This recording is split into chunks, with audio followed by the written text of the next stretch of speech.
Did someone say Yaoi and Yuri? Did I hear that correctly? I've been summoned then. Feels like no time has passed at all since my last stream, huh? Hello everyone. Welcome back. We're back with the horror because supposedly I'm very close to the end.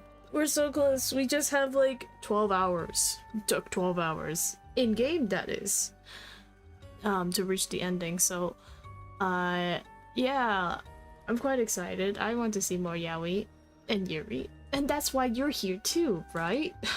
Right, guys? Yes. Oh my god. Yeah, I kept on actually, like, when my stream ended yesterday, I kept on replaying that one moment where I got really jump scared by that one ghost that was behind Yako. It's like, oh my god, my mic cut out so much. I guess that's for the better. You guys wouldn't get, like, I don't know, your ears melted from how loudly that was. I screamed. Sadly bad ending? No. Are you a fox or a cat? Me? Oh, I'm a fox. We already have a cat girl around here, right? We already have a dog, we got a cat, and now we got a fox, you know? So, yeah. We can't have two cat girls here. That'd be weird, right? Haha. But yeah, I actually don't know how many endings there are in this game. Because obviously it's just my first playthrough of it, but yeah. I can't unhear Yaku. Alright, Crow. I'm exposing you on blast here. So, like, when are you going to teach Panda how to play Mahjong? I think it would be so funny. So funny if I were to look into Discord and then see you guys in a group call or something. Just learning how to play Mahjong. You know, like, I don't have to be the teacher all the time, right? Like, you guys can spread your knowledge to each other. And then I could just sit here and be like, yes, the plague is spreading. The plague called gambling addiction. Oh my god. Oh? What do you mean, huh? Panda, you do realize that the moment you joined the Discord, you signed your soul to, what we called the Gambling Lords, also called as Mahjong Soul, right? The reason why it's called Mahjong Soul is because it sucks your soul into the game, and then you realize, oh my god, I've been playing this game for like 12 hours, and I realize I haven't eaten or slept yet, but that's okay, because it's all about the rush, right? I'm destroying him! You know what? You live and you learn, right? you live and you learn. Yeah, Panda, you can understand the rules when you get your ass beaten like multiple times, right? Right. You know what? I'm gonna make the chat a little bit bigger. I also realized that it was a bit small last time. Yeah. Now wait a minute. I didn't get a try staring any of this. Well, I guess you should have read the terms and conditions before clicking on the join server button, because that's what everyone had to go through when I sent them the invite. Tough luck, huh? Anyways, that would be fun. There's really no rules in here. You know, he might be right about that. There's no rules yet, because I might have created that server last minute when I was trying to teach other people how to play Mahjong, and then more and more people joined, and I was like, oh great. But that's okay, that's like a future me problem, right? I'll flesh out the server later. But anyways, horror. Doomed Yaoi and Yuri. Well, actually, I hope it's not doomed. We almost had doomed Yuri, you know? I don't want my girly to die. I don't want them to die, so I hope that I get a good ending. Anyways, let's actually get into the game before I start yapping for like half an hour. But I think that's like the VTuber, like, trait, you know? You start yapping for like 30 minutes without starting the game. Anyways, we're back with our Detective Yowie. Yippee! Yippee! I deliberately stopped here just so we could start again with these two. Hehehehe. Alright. Am I ready to be voice acting again? We shall see, I guess. Alright. Sorry for the wait, boss, but I managed to gather some information. Took you long enough. Information, you say? Forensics has finished their investigation, and the body's been carried away. They said we're still closing the park to the public, at least for the time being. This place was really giving me the creeps last night. It looks pretty normal now with the sun out. Oh yes, thank God. It's bright outside, or nothing bad will happen, right? Haha. Well, we got ourselves quite the mess. Strange deaths popping up all over the place that may or may not have something to do with the curses. We also need to keep looking into Yoshimi and Nejima. For now, we better start following up on the few leads we've got. Guess I better see what Ariel's found out. Okay. Things at the station were pretty hectic, but I managed to get some info. Let me fill you in. Thanks, the floor is yours. Holy... Holy bull... Okay. He meant it. He really meant that he was gonna fill me in. Oh my god, okay. A total of 3 mysterious deaths were confirmed in the area, including the one in this park.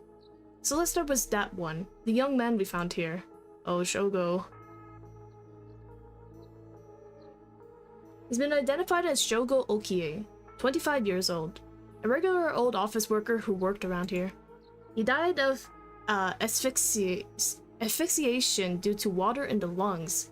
He drowned. He drowned in the middle of the park? That's not possible. It's gotta be a curse we're dealing with here. About that, boss. Isn't this park associated with one of those 7 mysteries too? Oh, why do they always give me like a pop quiz? They're like, are you sure you've been paying attention? Because I think it's the Whispering Canal, but let me cheat and look. Oh, sorry, not that one. Files. Is this one, right? Yeah. I remember this ghost girl.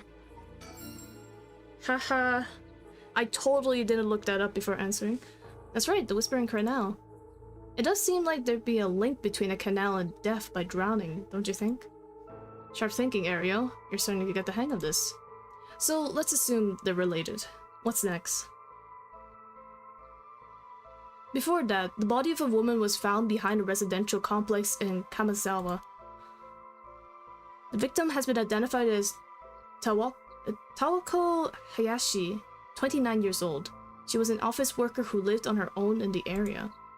As for the cause of death, well, yes. The entirety of her body was crushed by some kind of strong external force. Oh, the nerd emoji guy killed her.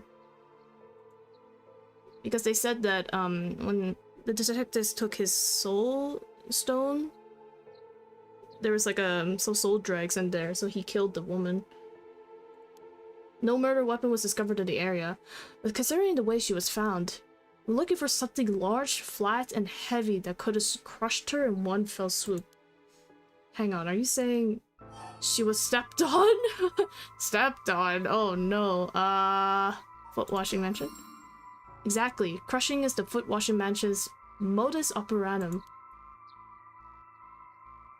The place the body was discovered is also known to be related to the 7 mysteries. Then is this Namigaki's doing? Shit, I knew he'd used it. Judging by the amount of soul dregs, the victim was just a regular person, not a curse bearer. Guess we should report this to Paranormal Affairs. God, that must really suck in real life. Imagine you're this woman who's just minding your own business and then you get stepped on, crushed to death by this random nerd emoji guy. Oh my god, I'd be pissed.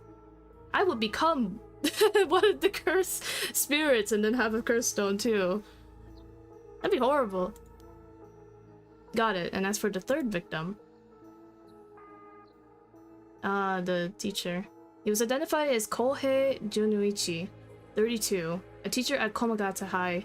He was found in the school's courtyard.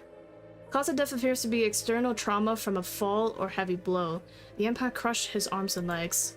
Since he was found in the middle of a courtyard, he couldn't have fallen from the gymnasium or the main building.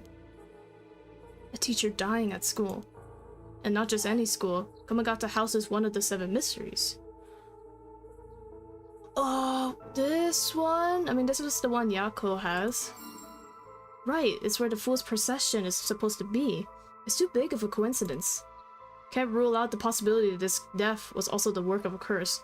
Wait, but what if the detectives find Yako and then ask for her curse stone? Then they'll think that she killed the teacher.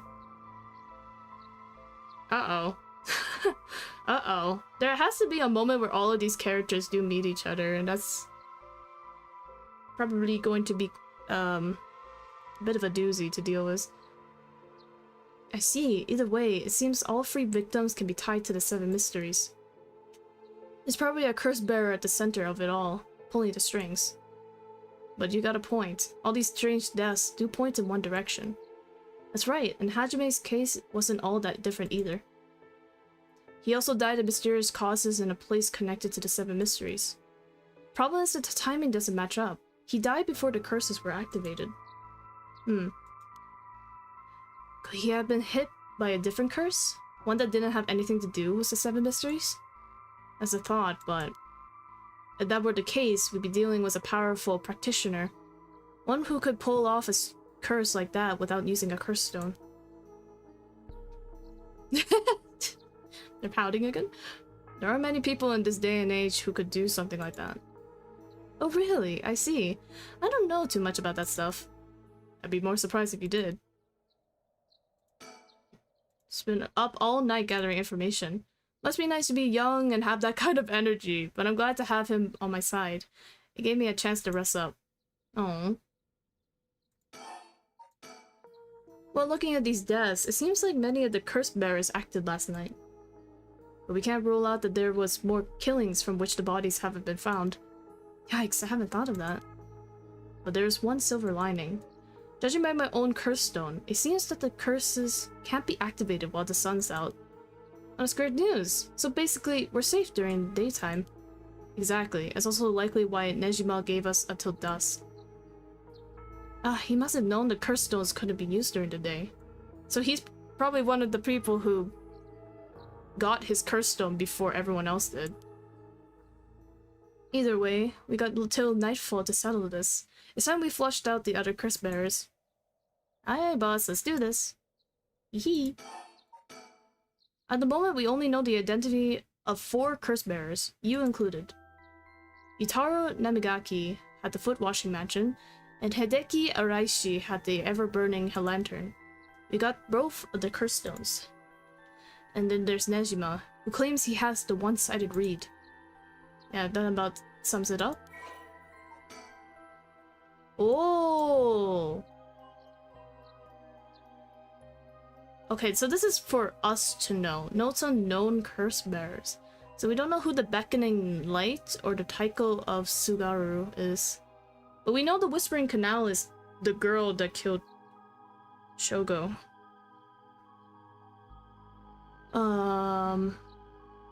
Okay, this is pretty cool. We better figure out who the remaining 5 are quick. How should we go about looking for them? There's no point in searching blindly without a lead. Let's focus on other things for now. Tracking down Nejima may lead us to the other curse bearers too. Either way, he should be our top priority. He could do some real damage if we don't get him. I also want to look a little more into Yoshimi. I've got a feeling there's some connection there. Aye aye, boss. Sounds like we got our work cut out of us. You like saying that a lot. I asked about Sumida's Community Safety Bureau, where Yoshimi was stationed. Seems like he was investigating the apparent suicide of a girl named Michio Shiraishi. Oh my god, they're all connected. Oh yeah, I heard about that. He was trying to determine whether it really was a suicide, looking into the height of the building, the force of the impact, her wounds, all that. He must have suspected some kind of foul play, because he ordered a full investigation. but it had already been deemed a suicide, and his superiors told him not to go stirring things up. Huh. What was the evidence? Well, according to a report I found at his desk last night, it was just sitting there. The file? The body was found at the foot of a building, a ways away from the road. There was no evidence of a vehicular collision, so it was ruled a suicide, but he thought there was more to it. Yes, a truck or other flat-faced vehicle traveling at high speeds could have inflicted similar damage. In other words, sometimes a traffic accident can look like an awful lot like a fall. Whoa. So there's a chance that it wasn't a suicide. What a terrible way to go. There were no brake marks on the road, meaning it would have been a hit and run. The vehicle would have hit her without slowing down at all. This is turning into quite the grisly case. But the vehicle couldn't have come out from a collision like that unscathed. Exactly, so I asked the traffic bureau to keep an eye out for any vehicles with frontal damage. But I haven't heard back from them yet. I don't think they're looking very hard. So we've got enough proof. That said, if it was a traffic accident rather than a suicide, it's possible that someone silenced Yoshimi because he was on the verge of discovering the truth. That's true. You think the driver is the one who did him in? Not quite. Yoshimi had already talked to forensics in the traffic bureau, right? His death wouldn't have covered things up. You're right on that. Even if the suicide was a cover-up for a hit and run, it doesn't seem like enough reason to kill a cop. Oh, that's right. Unrelated, but I got something else too. I managed to get a hold of Michio Shiraishi's address. Yoshimi went there a bunch over the course of his investigation. Might be a good idea for us to drop by too. Good thinking. Hopefully that'll give us some more leads. Alright, let's move on to the next topic. Remember the girl Yoshimi met was the day he died? One Hitomi Okuda? Community safety didn't have any contact information for her on hand. Not even an address? Well, they had her parents' information, but when I called, they said they haven't heard from her in a month. Oh shit. She hasn't gone home for a month. Lots of family issues from the sound of it. Oh, I see. They even said they didn't want anything to do with her anymore. That said, she still goes to school once in a while, so we might be able to find her there. Not sure we really have the time for a stakeout right now. I don't think it's a good idea for us to go to Hitomi because she does not like any authoritative figures. But she could be a key witness. Can we have community safety track her down for us? We can ask, but it might be tricky to get it done today.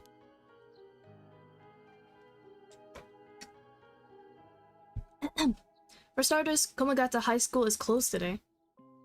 Because the teacher died that day. That's right. Alright, but if it's not something we could do today, we might have to forget about it. Let's move on then. Okay. I got some information about Yoshimi's fiancé. Oh my god, we can finally see the fiancé? From community safety. Her name is Mayu Jozawa, 27 years old. She works as a beautician in the area. Guess she's an important figure. Look, I even managed to get a picture of her. Sure is a beauty. Ariel, you can't say that in front of your mans. You can't just say that. But oh boy, here it comes. But what? Community safety hasn't been able to contact her since Yoshimi died. Not by phone or at her house. In other words, no response. Dead silence. There it is. Can't things just be easy for once? Oh! Mayu is a beautician and the fiancé of Hajime Yoshimi. A police officer was the Sumida Police Department. Mayu's current whereabouts remain unknown. Oh. She's definitely important later. It's definitely starting to look suspect. A crime of passion, perhaps? It is fairly common for people to be killed by a lover or spouse. But Yoshimi was well liked. They've been together for over 10 years. You never know, things could be different behind closed doors. I guess so. But we'll have to consider the opposite scenario too. It could be that the same person who was out for Yoshimi is after his fiancée as well. She could be in danger. You're right. Either way, she's important to the case. HQ already has people looking for her. We'll know as soon as she's found. HQ has mobilized a search unit for Nejima. But so far, we haven't received any word. Guessing he wasn't at home or at work. About that, apparently he vacated his last known address a week ago. Oh shit. This guy is actually 10 steps ahead. You serious? So we have no idea where he lives. And like, no one kept track of this? I thought he was supposed to be on parole or something. Like, did it? Well, I actually don't know how that parole works, I guess. They don't like check on him weekly or anything? Be like making sure he's still an honest citizen? It gets worse. I checked in with the factory he was working at. They told me he was only there for a month before he quit? Okay. Okay, now this is a month, right? They didn't check on him for a month to make sure he was still working as an honest citizen. Oh my god. Hold on a second. You're telling me nobody caught that? Yeah, exactly. Well, I had the same thought, so I spoke to his probation officer. Turns out he's been doing house visits and interviews, but never bothered checking on his workplace. Oh, we gotta fire this person. He also said he lost track of Nejima when he moved to a new place. Oh, what the hell? Jeez, that's just sloppy. I've heard that there's giving parole to just about anyone these days, because they're running out of room in the prisons. Which also means there aren't enough probation officers to go around. Dude's probably overworked. So Nejima got to fuck about unsupervised. God damn it. That asshole is annoyingly good at faking remorse. Or insanity. Whatever the situation calls for. Back when I arrested him all those years ago, just talking to him left a bad taste in my mouth. He's probably hiding under a false name, which will make it hard to track him down. That explains why he's so brazenly made contact. That asshole, he's mocking us. Well, for now, the paperwork is to circulate his name and mugshot is being filed. It's gonna take way too long. We only have until dusk. Speaking of Nejima. Yeah? Did you manage to reach your daughter? It'd be best to put her into protective custody as soon as possible. Not yet, I can't reach her. They called, but she's not picking up. Wasn't home when they went to the house either. Uh-oh. That's not good. Does that mean she's never came home? And why were you the one trying to reach her? Shut up. I don't have her contact info, alright? Damn, she really doesn't trust you, huh? Either way, I told her mother that it was an emergency, and they'd send an officer to find her and get her to safety. She was real reluctant, but I got her to agree. I guess that explains why you got divorced. What the hell? There we go. Come on, man. But if you, her former father, can't find her, how the hell did Nejima do it? Former, eh? That got steep. Former father. Oh shit.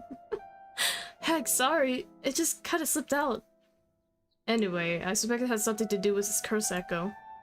Back on topic already, huh? He said his curse could kill a lot of people in a short time. May even allow him to act from a distance. I see. The one-sided reed. What was that story about again? Something about a man stalking a woman who goes insane and chops her up. Alright, one of the more gruesome of the Seven Mysteries. As for Nejima's whereabouts, all we can do is throw more people at it until we find something. I'll check in with HQ frequently to see if they've got any updates. And that's about it. Shall we continue our investigation? Okay. Okay, we have the goofy music. Let's go.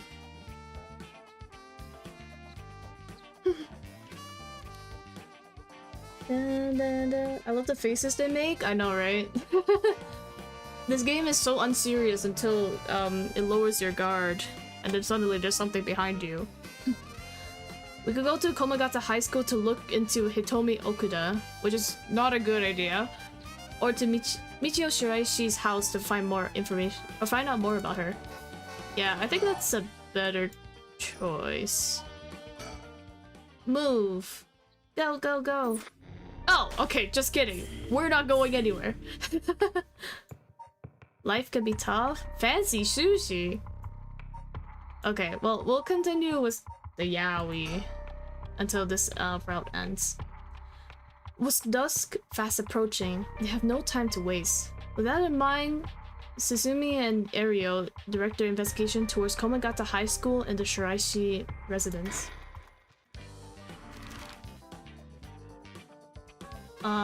Okay, I'm interested in looking more about Michio. 9 a.m. Okay. Please keep. Damn. Wait, guys, pause. Ariel kind of looking. He kind of. He's kind of, you know, like he's. And you know that Susume is looking directly. It's kind of built, you know. Listen, I'm not the only one who's enjoying this. I'm just saying. It seems like Michio's house is at the end of this road. We don't want to intimidate them, so maybe I should go alone. Whoa. The houses are really crammed together in these narrow alleyways. Don't say that! I didn't say anything. I just said he's just well built. Sturdy, you could say. Strangers like us walking through definitely stand out. It really feels like old Tokyo. It's quiet. This place is normally pretty lively, full of people coming and going. But it seems like everyone's decided to stay inside because of the recent incidents. Oh yeah, don't want to get grilled. Ario's checking the Shiraishi house at the end of the road.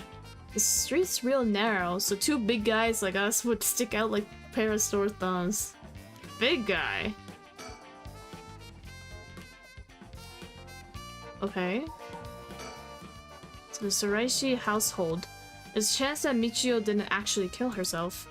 It might be the best that we didn't find her parents. Oops. Keep clicking stuff. Okay. Alright, I'll go check the house. Oh, okay. I'm just gonna be standing here by myself. Ario's off checking the Shiraishi household. I'll just wait till he gets back. So the Shiraishi household.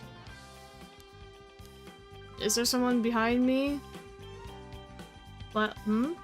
Oh! Oh, that was fast. He's fast. Oh, you're back. No luck, boss. No one home? Doesn't look like it. I knocked for a while, but nobody came to the door. I glanced in the windows, but there was no sign of activity inside either. And I saw about 3 newspapers stuffed into their mailbox. Everyone looks kind of disappointed. I mean, I guess we try again later. Okay, I have to talk to... he told me then. Man standing behind his friend looking at him. Yeah, that's real. Guys, listen, right? You know what he's looking at, right? He's obviously looking at the case. We have to stay focused, brothers. Anyways, here we are at Komagata High School. Classes are suspended for the day, so the students are just kind of wandering around aimlessly. I'll be honest, if the class was suspended for me, I would not be hanging around here, especially if I knew that one of my teachers is dead. What are these guys even doing here, huh? This place isn't only connected to the case because the students were under Yoshimi's jurisdiction. It's also the site of the Fool's Procession, and of course where that teacher was killed. Seems like a likely place to find some clues, don't you think? Oh right, speaking of schools. What is it? You said Paranormal Affairs can't help us right now. So why don't we get that psychic high schooler you mentioned to help us? Help me-o! A lot of people involved in this case lead back to the school anyway, so it might make things easier to have them with us. For a guy who questioned me on the legality of working with them, you sure seem eager to exploit underage labor. Goddamn. Hey, who said anything about exploiting them? I just want to give our young experts the opportunity to shine. When you become such a smooth talker. Anyway, I'm afraid I don't know where they are. Oh, I see. Another one for the books. Another pout. I wonder if there's anyone who could help us scout out the area. Suspend. Okay, so you cannot currently progress any further. Okay, so we have to play as we have to go back and play as Harure. Throughout the night, Richter. Oh my god, it's look, Panda. Look, it's it's him. My boy. Richter continues to gather information about the cursed stones, while Harue lies awake until dawn, preoccupied by the prospect of bringing her lost child back to life. Yeah, we haven't seen a lot of action with Harue, honestly. I've been mostly focusing on the other two story paths. Good morning, ma'am. Or, good morning, ma'am. Hee hee. How are you feeling? Okay, I'll stop. I'm fine. I hope we can make good progress today. How's your curse stone looking? I haven't felt anything from it since sunrise. Interesting. It's possible that its powers can only be unleashed at night then. That aside, why are you so late this morning? There are unfortunately some things that can't be investigated while the world slumbers, but I did get some research done in what limited time I had. Very well, let's talk. By the way, there's something I wanted to talk to you about. And what's that? Our current plan is to steal a curse stone that's already absorbed soul dregs, but I'm wondering if it would suffice to not steal, but instead negotiate with a curse bearer and have them use the ring for our purposes. Oh? I mean, I suppose that would accomplish the same, but do you think it's possible? So long as we offer a compensation, it may prove much easier than you expect. Compensation? Cash, for instance. That wouldn't be off the table for a family as rich as Shijima's, would it? Of course. Why, any amount would be fine if it gets the job done. I won't let monetary matters lead me to regrets the way it did before. Ah! Pause. Let me read that properly. I won't let monetary matters lead me to regrets the way it did back with the ransom. Okay, was that option on the table? Let's figure out our strategy.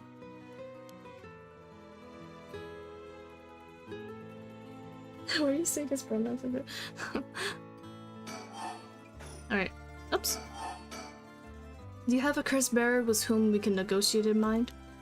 Not yet. Surprisingly, it seems the other curse bearers haven't been that proactive about collecting soul dregs. Did you see the news this morning? No, I haven't.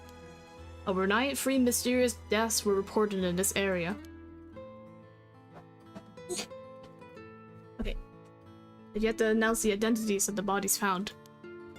But the nickname the Honjo serial killings has garnered quite some attention on the streets.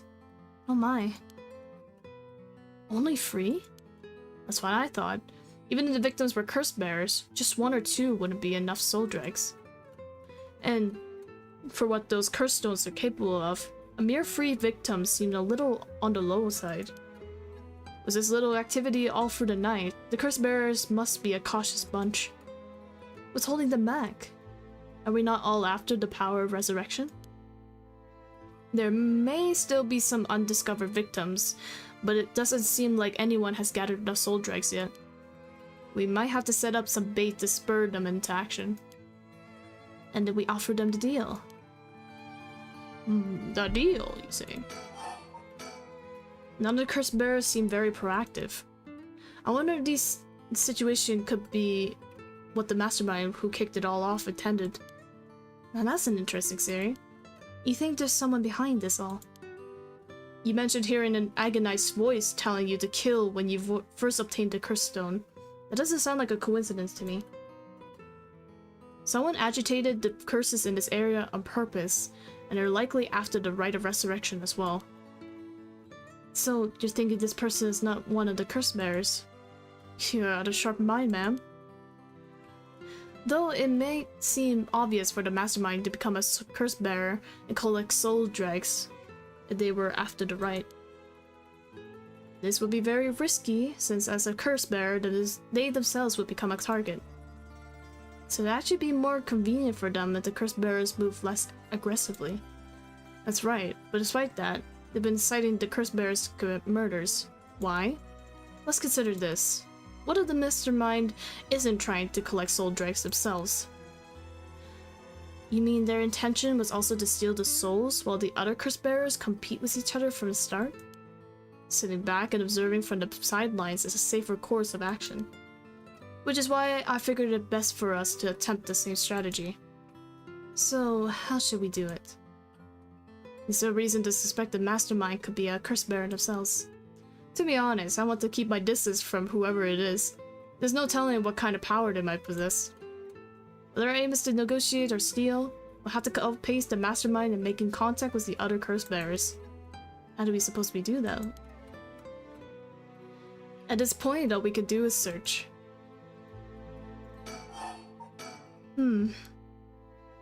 If there's mastermind inciting the curse bearers to collect soul dregs, can we be sure there even is a rite of resurrection? Good question. The rite could be nothing but a myth fabricated to spur the curse bearers into action. Seeing it might be for naught, do you want to give up, ma'am? Never. Understood. After all, we'll never know the truth unless we see it for ourselves. But we'll do it without using the curses ourselves. By the way, I met a few people who seemed like potential curse bearers last night.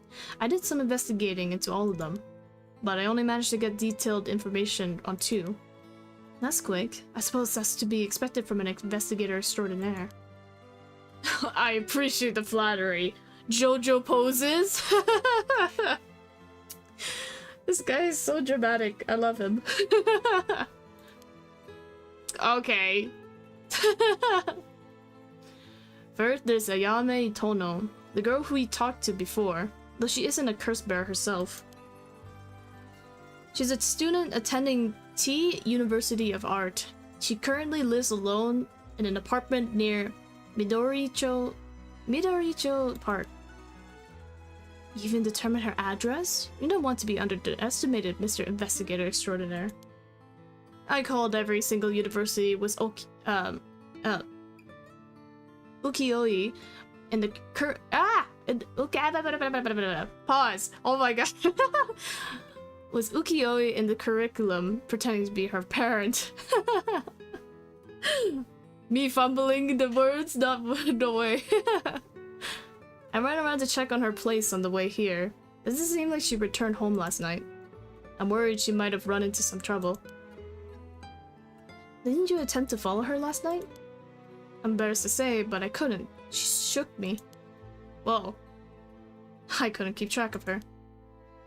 Here, I thought you were an investigator extraordinaire. Damn. She's revoking your title, man. I'd like to learn more about her, but it would take some time. She is planning to steal the soul stones just like us. It's best we act carefully around her. Next is the tall man who is dressed in black. I met him near Kenshicho. He stood out with the way he dressed. I managed to get some good information from him. Impressive. What can I say? He works as a secretary to Hihaku Soap's chairwoman. I believe his name is Takumi Yamioka.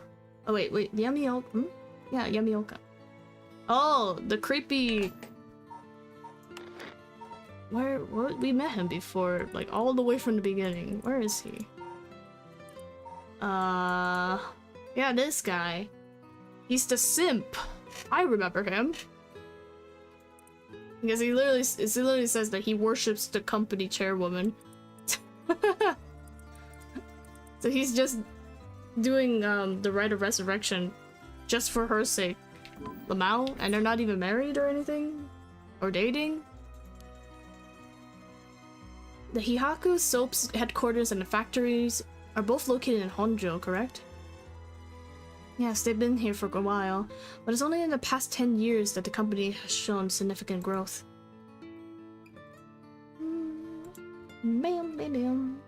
I remember seeing the chairwoman on the news a few years back. She seemed to be very shrewd. With the increase in sales, I assumed she wanted her factories running at full capacity. But with the harsh restrictions against industrial waste, a lot of factories with older equipment had to be shut down. That's right. Even 10 years ago, there were many complaints about chemical plants dumping waste into the river.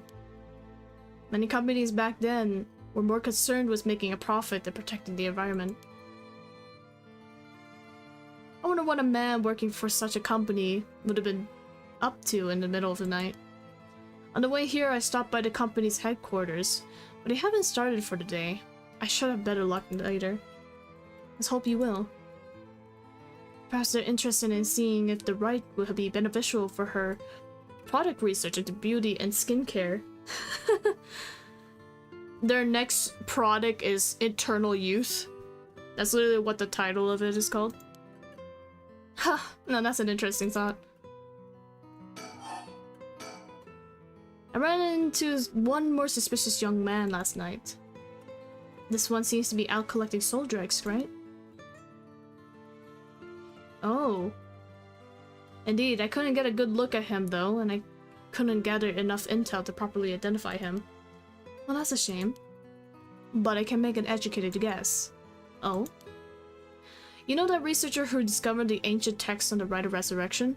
The one that lives near here? His name is Hideki Araishi, and the man I met was very similar in stature. Oh my, even he is involved. How awfully suspect. Considering his background, couldn't he be the one who initiated the whole affair? I think it's possible, yes. Which is why I decided to refrain from making contact with him for the time being. Safety first. Understandable. But he doesn't... Araishi doesn't have his, curse stone anymore, because the detectives took it. Of course, I want to learn more, but this isn't the right time to focus on him. I prefer to ascertain who else is a curse bearer. First, I'll return to Hihaku's soaps to see that man in black.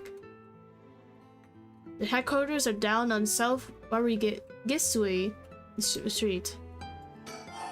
That word is so hard for me to say for me. Warigesui. I learned something new about the criminal involved with kidnapping. And it concerns the serial killings. There was a body found at Komagata High School. The person was identified as a school teacher. His name is Kohei Junoichi. Do you think he was a curse bearer? Not sure, it's possible. But regardless, this means the two people who knew the truth about the kidnapping are both dead. Just when we were getting somewhere. Isn't enough to make me give up, of course. Still, we don't know anything about Michio Shiraishi's residence. It'd be wise to pay it a visit. Understood. Serial killings. In addition to the freak victims associated with the Honjo serial killings, there's Michio Shiraishi, who reportedly committed suicide, the police officer who died at the former Yasuda Gardens. Strange deaths continue occurring like so. They're bound to inspire strange rumors. But those last two have nothing to do with the Seven Mysteries, no? It's true, both occurred a week before this accursed situation began. Still, it cannot be ruled out. It's possible that the mastermind was involved even with those killings. How? What if there were preliminary steps to awakening the Seven Mysteries curse? Can we really assume they're unrelated just because the timing doesn't match up? Or rather, the police officer's death is so baffling that it'd be easier if it were connected to these curses. The victim wasn't the type to be caught off guard easily. Seemed to know a lot about this. I suppose we were strangers. My personal feelings might be wrapped up in this one too. Ooh. Lore? I see. If you investigate this matter more, you might get a lead on the mastermind. You're right. If we wish to focus on the mastermind's identity, this would be a fine starting point. We might even discover more deaths related to the curses on the way. We should pay attention to today's news. Well, that's all I have to report. Shall we continue our investigation? What do you want to do? If you still can't use the curse stone, taking a walk should be a fine place to start. Right, let's go together. I want to see what's going on for myself. In that case, I'll trust you to decide on where we should go, ma'am. Okay. Someone got to high school. Well, the detectives are at the high school right now, so I think I might explore these two first. Let's go to the park. We're here. This is Midoricho Park. Ayame Tono lives around here. She wasn't in her apartment when I dropped by this morning. I wonder if it's worth checking again. We won't get much done standing around here. Why don't I go and check out Ayame's apartment? What if she's dead? Uh-oh. You don't mean to speak with her, do you? No, I prefer to get an idea of what she's been up to. I'd like to see whether she's been home or not, just to potentially get a trace on her movements. Then be my guess. Okay, I shouldn't be long. Oh, here we go again. Oh, wow. He was right, he wasn't long. I'm back, ma'am. So, nothing? I'm afraid so. She still hasn't returned. Uh-oh. However, I noticed a few people who seem to be related to the police force keeping watch in the area. Oh, the detectives. I don't know if they got eyes on her apartment, but they do appear to be watching the building it's in. Dead body incoming? No way. Interesting. You got a sharp eye to have noticed them despite them being so coveted. What can I say? It's part of the job. However, it meant I had to refrain from knocking on her door or looking through her windows. I wasn't able to check her electric meter or mailbox either, unfortunately. You were planning to go that far? Oh, I guess he's an investigator for a reason. Okay. There's nothing here. Wari Gisui. The Hihaku Soap's headquarters are on the other side of the South Wari Gisui street. They were closed when I visited this morning, but it appears things are up and running now. First, I need to confirm whether Takumi is the man I ran into last night. Then I'll be able to determine if he's a curse bearer. It'll be better if I go inside the headquarters alone. You should walk around, visit a cafe for some tea, perhaps. Man. It does feel like Richter is more of the main character of Harue's own story path. Because like I said before, right? We haven't seen too much action that she's been doing. And we just been letting Michael Jackson do it all the work. And like, I guess it makes sense because he is the investigator, right? I'm just the person who hired him. But like, I kind of wish he had like a big moment or something. I don't know. Maybe later. It'd be better if I go inside. Oh, okay. It's the same. Bro. This view makes him look quite large. Oh my god.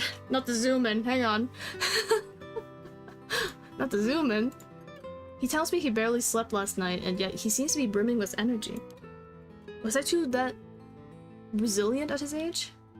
Perhaps that's what sets apart a detective from the rest.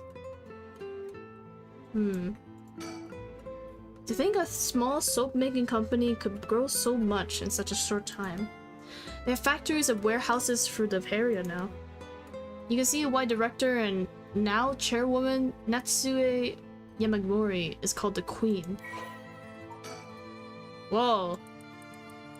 A chemical producer that ranks 4th largest in the domestic detergent market, the 7th largest in the cosmetics market. From its humble beginnings as a small soap factory established after the war in 1946, founder Natsue Yamamori utilized her feminine perspective and a well-timed economic boom to boldly lead the company into new markets. Even as the market grew crowded with the industrialization of Sumida City, the company continued to expand, digging its roots deep into the area. In particular, it established itself as a household name by focusing its branding towards the rapidly expanding convenience store market. Its flagship products now include cosmetics, detergent, soap, shampoo, and more. The company's name, Hihaku, can also refer to kazuri, a type of patterned fabric. Oh. Oh, you actually get to see her face. Natsuo is the former president of Hihaku Soaps, a large chemicals company, though she retired from her position 2 years ago. Wait, so she's retired? But this guy's still working for her? Damn. It's dedication, I guess. She still wields great influence over the company for her position of chairwoman. Recently, there has been rumors about her possessing strange and powerful magical abilities, earning her the nickname the Witch of Hihaku. Okay. Prior to the war, Natsuo enjoyed working her dream job at a textile factory. She was forced to face the bitter reality of the world, however, when the factory was destroyed by a fire during the war. It was ordered to rework the fabric she had painstakingly crafted into something more suitable for blue-collar work. Witnessing the rise of popularity of Western-style clothing in the post-war period, Natsuo left the textile industry. However, a nod to her past could be seen in her company's name, with Hihaku being another name for kazuri, a type of fabric featuring patterns and images woven with dyed fabrics. Having long been dissatisfied with the soap supplied at the textile factory, Natsuo saw a business opportunity and set up her own small soap factory. Taking inspiration from imported soap brands, she developed new products which quickly gained a good reputation. Even the shrewd businesswoman, Natsuo ran an aggressive promotion campaign on TV, featuring a popular Japanese singer, rapidly turning Hihaku soaps into a household name. Okay, I mean, I appreciate the hustle, you know? You mentioned that Takumi works as her secretary? That's correct. Do you think it's possible he's acting on her orders? Exactly my thinking. A curse bearer with both money and power could certainly look at resurrection as their next prize. Negotiating with a person of that stature may prove difficult.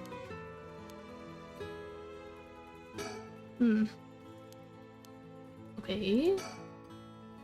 I'm going to go in. I may be a while, so feel What? Who is that? Ominous shadow in the distance? Okay. So feel free, I guess, to find somewhere to kill time. Okay. Oh, okay, that's just an NPC shadow. What the hell? I thought there was actually someone there. This game, I swear. Sorry to keep you waiting. How did it go? I'll fast forward to the conclusion. I met with Takumi. There's no doubt he's the same man I saw last night. But it doesn't seem like he's a curse bearer. Oh! So that time at the beginning of this game when he was talking to Shogo, or like the character we played at the beginning, he was just bluffing the entire time that he has a curse stone? But it doesn't mean he has no connection to the recent curses. Oh, he knew about the 7 mysteries. He even guessed we have a curse stone of our own. Excuse me? Uh-oh. Uh-oh. I tried to approach Takumi with a fallen item after I ran into him last night, however. What voice did I give this guy? He sounds like he has like a very dead inside voice. Hang on.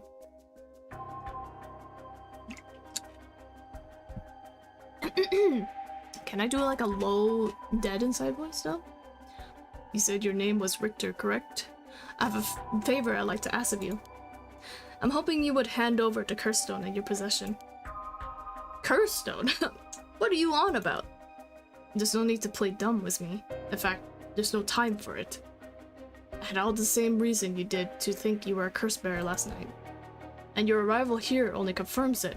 You are a curse bearer, no?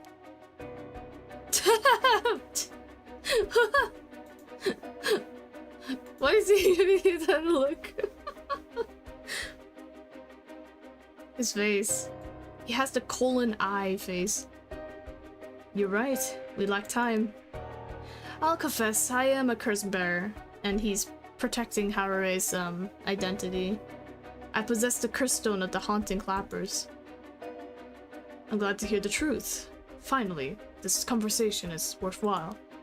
This dangerous item you hold, give it to me. My company will take the responsibility to dispose of it. I didn't know this soap business specializes in scrubbing curses clean.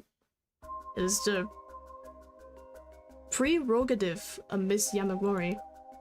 Is that so?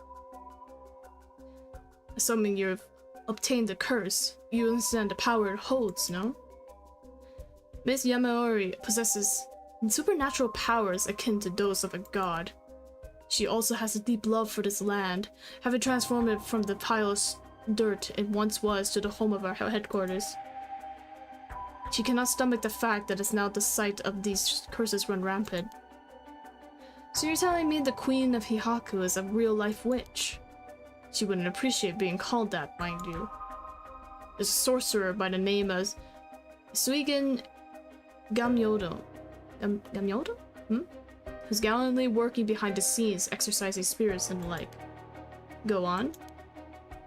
That being so, there have already been instances of the dead coming back to life. Do you understand the urgency of this matter? Their curses we're speaking of. Tools which are used by wicked people, or wicked beings to possess people. The rite of resurrection is nothing but a fabrication meant to subdue the curse bearers into unspeakable actions. If you truly understand what I'm talking about, you must hand over that curse stone at once. Very interesting. With that said, just how much curse stones have you acquired so far? If what you tell me is true, surely the company would have launched a large-scale search by now. Oh, got him. No, he's lying. What the heck? The detectives already have 3. And, you know, Harue and Yako already have 2. So, like, he's already lying. What the heck? 6? Whoa, I can rest at ease then. Here I thought I was at risk of being cursed. Seems we are on the same page. If that is the case, you should hand over your curse stone immediately. This guy has nothing. I'm sorry to disappoint you, but it's not actually in my possession at the moment. Considering its importance, I've been keeping it in hiding. Really now? Then I'll accompany you while you retrieve it. Whoa, whoa, whoa, buddy. Hang on, you're gonna follow me? I'm sorry, but I've got something important to attend to, but I promise I'll return with it later. Says no one ever? Very well. Then you won't refuse to provide your address and telephone number, I presume. How prudent of you. I'll oblige. Oh my gosh. And that's how it went. So they aren't after the right after all. I wouldn't be so quick to trust him. I believe we're dealing with a master in deception. He may well have made up a story to convince us to part ways with our stone. I think he was lying about having procured 6 curse stones as well. Like, really? 6? That's excessive? Well, now I feel gullible. The company is plotting something. I wonder what that means to do, or what they mean to do with the curse stones. He seemed rather desperate to get a hold of ours, despite us not having collected any soul dregs. Perhaps the people at Hihaku are the masterminds behind the curses being unleashed. Because the chairwoman's a witch? I wonder about that too. She really was that powerful. Would her secretary have divulged that information so casually? Takumi was either making it up as he went, or he's trying to spread a rumor. For what purpose would he do that? Recently, people have been caught up about the occult more than ever before. If word spreads that Hihaku's chairwoman has godlike powers, she could very well benefit socially and politically from that mystique. That's unsettling. By the way, there's one more thing of interest I heard while in the company's reception lobby. And what's that? People were discussing whether one of the bodies found this morning was that of a Hihaku employee. Oh, really? So long as the officials haven't released the identity, it all amounts to no more than speculation though. Despite that, I have reason to believe Hihaku Soaps is deeply involved with the Seven Mysteries. At the very least, I can assure you I've gathered that much. The more we know, the better our negotiations will go. Okay. Okay, I think we're done here then. And to see the detectives. Bam, bam. I like how they came from the other side, because the detectives came from the left side. Here we are at Ground Zero, Komagata High School. I guess it's logical that the police has got this place shut down. The teacher's body was found here, after all. It's as if the students have nowhere to go now that the school's closed. They can't just like go home or something, guys? Oh, my chair. This place is said to be connected with the story of the Fool's Procession. I wouldn't be surprised if a curse bearer decided to turn up. However, I need to find out if that teacher was a curse bearer or not. I expect the police to be baffled, since they don't know about the curses. I can ask around and see what the students have to say. Yeah? Alright, I'll go ask the students about Michio. And he's back. I'm back, Babs! So what did you learn? The school kids sure love a good rumor. It's practically drowning in stories about Mr. Junoichi and Michio, most of which seem dubious at best. Not surprising. Most of what I heard was hardly worth a second thought. But there was one story that caught my attention. Oh? Some believe that Michio is the one who killed Mr. Junoichi. Really? The story's got two pieces of evidence to back it up. One of them wasn't news to me. Apparently he's been mumbling that Michio was going to kill him for some days now. A fellow teacher overheard his mumbling and told the students. And then it spread like wildfire, I suppose. Rumors that juicy don't stay a secret for long. As for the other piece of evidence, a pigtailed girl in her school uniform was seen around school late last night. Go on? Although numerous people claimed to have seen the girl, not one of them saw her face. Some are proposing it was Michio brought back to life, or that it was her vengeful spirit. But it's not like Michio's the only high school girl to wear pigtails. This rumor might have been made up just to fan the flames. But if it were true, I want to get a hold of her in order to hear her side of the kidnapping. If she's alive, that'd be ideal. There's still one more thing I should mention.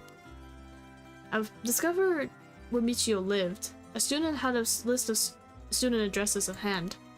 That's an amazing find. What? Wait, hang on. Why would a student have the addresses of other students around here? What? What? Are we just gonna breeze past that? Why do they have the information in the first place? I know where you live. What the hell? Okay, it truly worries me how easy it was to obtain what should be confidential information. Sounds really convenient. Imagine what would happen if that information got into the wrong hands. Well, so far it hasn't, no? Sure, let's hope it stays that way. In the meantime, it's now possible for us to visit Michio Shiraishi's house. Oh. I can imagine the students are uneasy after learning of the murder. It may do them well to stay home for some time, if not for fear of their safety. The police are probably too wrapped up in solving the case to be concerned about the students' mental health. I can see that. Anyways, It's important that society provides a safe environment for the benefit of our youth. Some school policies could use some rewriting, especially those handling the students' personal information. Yeah, like, let's not have a list of everyone's house addresses and to give it them to other people. That's right, I don't want a student being kidnapped on their way home ever again. I expect criminals to grow more cunning as time passes. There may be times where the authorities can't keep up. That's where outlaws such as myself come in. What's this about? Actually, just forget I said anything. Oop. Okay, wait, okay, so at this time the detectives aren't here yet. Okay, let's go to Michio's house. And the music stopped. Uh-oh. Oh. How did it go? I want to visit Michio Shiraishi's family home, however. No one seemed to be there. I got no answer at the door, and all the lights were out. It seems to have been empty for a while now. There was a stack of newspaper out front. Meow, meow. I don't understand why no one's come to this house, even after Michio's committed suicide. I wonder if this place is okay. Social connections run deep in working class areas like this place, so I decided to talk to the locals. I met a few nice old ladies who were kind enough to give me the scoop. Turns out the Shiraishi's reputation really went down the dumps this past year. Is that so? I'll give you the quick summary. They moved here about 3 years ago. The previous residence was in a better part of town. Michio's father died in a car accident, leaving behind just the two of them. Michio's mom, Toshiko, now a single mother, relocated here. At first, they got along with their neighbors, many of which were in similar situations, helping and being helped in return. So far so good? What happened? Well, as I said, their reputation began to go downhill about a year ago. A man recognized as Toshiko's common law husband had moved into the household. Uh-oh. His name was apparently Kankichiro Iwai. Neighborhood gossip is something else. Somehow everyone knew his name. So, what of this Iwai character? He was apparently a vulgar fellow with a criminal record. He was prone to violent outbursts. The neighbors often heard screams and shouting coming from the house. Neighbors took particular notice of Toshiko's screams, pleading with him to not hit Michio. It's terrible. As if that wasn't unsettling enough, every night the neighbors also began to hear an eerie chanting. Through this, Shiraishi's standing in the neighborhood plummeted rapidly. Toshiko was often seen covered in bruises and wounds. She stopped responding to her neighbors. She would just turn the other way when greeted. They kept their storm shutters closed even during the day, and effectively shut themselves away from the entire community. That sounds horrible. Why didn't the police step in and do something?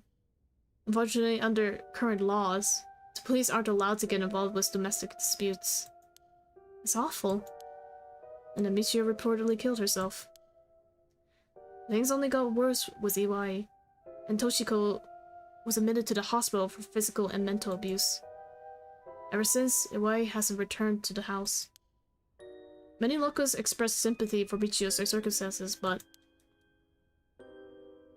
just as many were fed up with Shiraishi's entirety, and seemed relieved that things finally quieted down again.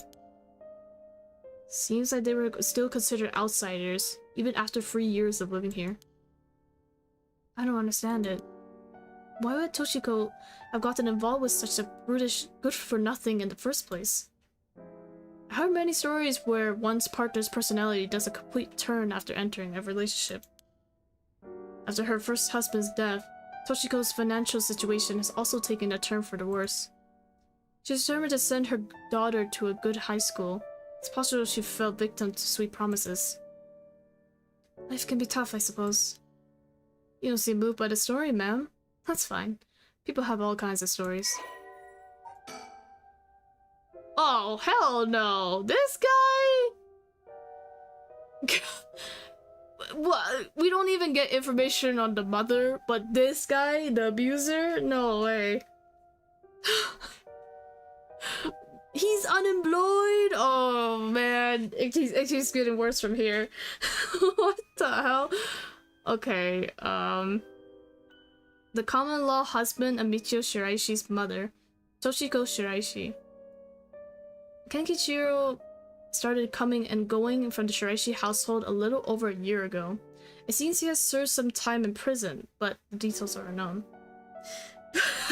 Bald! Just the first thought. Well, apparently I got an achievement for unlocking every character in this game. Oop. Yeah. It's just that SpongeBob meme. Bald! Bald, no way. Oh! What? Jesus Christ, Richter jump scare. Why did he zoom in like that? Hmm? Oh, so you came here too. The detectives? What is it? Oh shit! Oh my god, wait! The characters are starting to meet up with each other. Oh.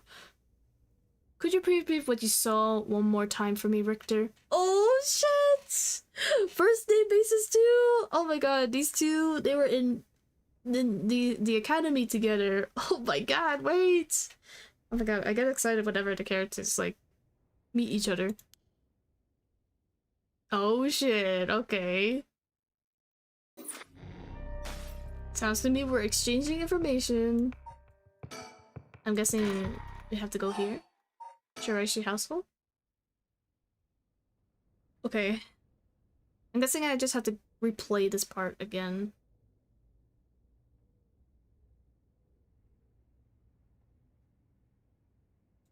Is at the end. We don't want to intimidate them. Okay. We'll check out the house. Yeah, you go do that area.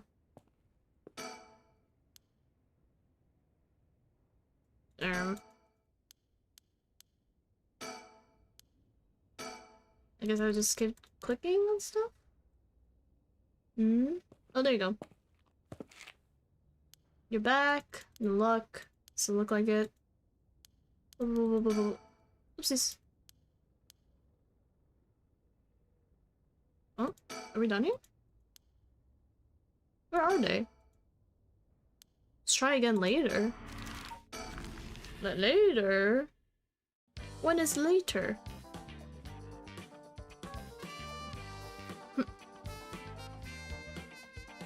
Bam, bam, down, down, down. Bam, bam. As they're suspended. Oopsies. Ah! Is there anyone we're supposed to talk to right now? Alright, speaking of schools, what is it? Same thing. Oh wait, so not here then.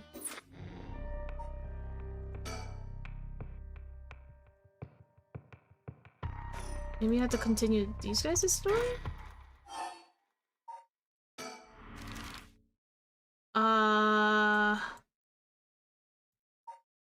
We were just at the high school though for the these two. Where was I? I think I clicked on the home, right?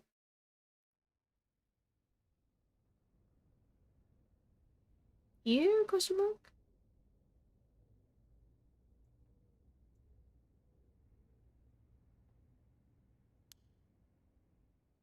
So this is the next location. Wait. Hmm? Wait, do I have to get this right? Wait. Hang on. Okay, well the detectives are waiting at the high school right now, so do we talk to them? Here? I'm not so sure.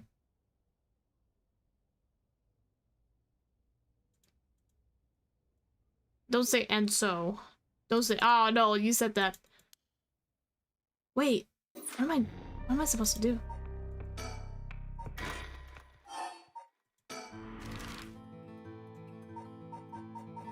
What? Wait, hang on. What am I supposed to do? We had the characters meet up with each other, but like, how do I get them to talk? Huh? Okay, if this replaced the thing again, then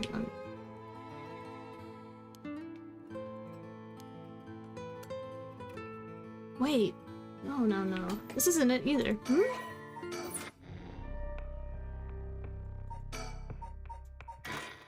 Is it the girls? Do I have to pick the right location here? The bridge? Hang on, guys. I'm not too sure where I'm supposed to be.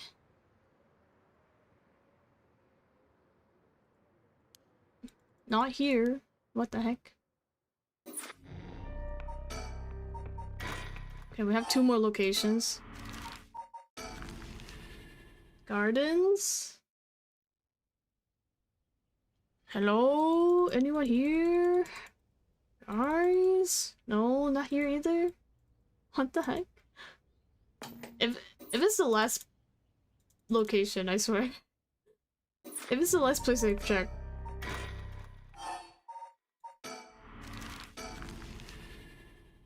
Okay, I guess we'll go to the bridge. The other bridge.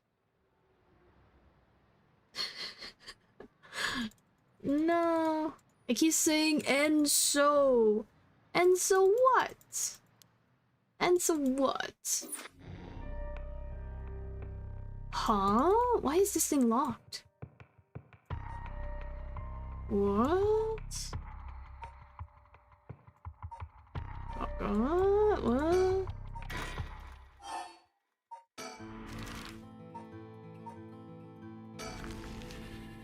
Hmm? Am I missing something?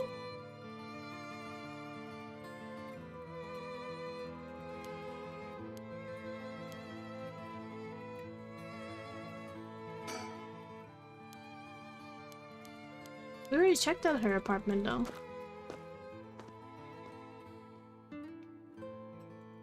Wait, I'm confused. Did I miss something? Okay.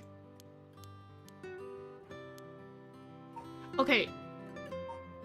Hang on, okay, how about this, right? For the detectives?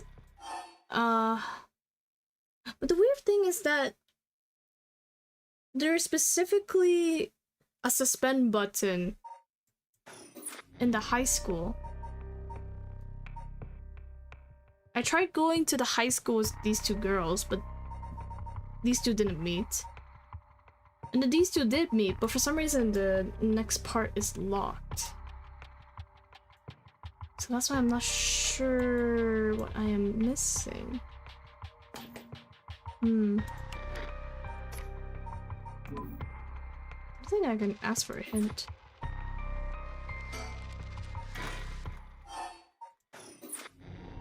Oops. Uh-huh. Guys, I just want my characters to talk to each other. Hello? Actually, wait, what? What is the button to fast? Or skip dialogue we already read? Use curse! Oh boy. Wait, is there no skip button? Uh-oh. Uh-oh.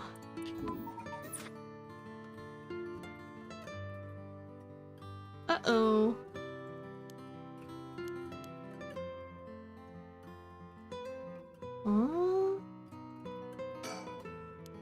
I mean, this should be the time the detectives are here too, right? Look elsewhere. Oh, there was a second option. If you change your mind, let me know. Oh, never mind. We have to inquire. Okay. The illusion of choice. I had to do this anyways.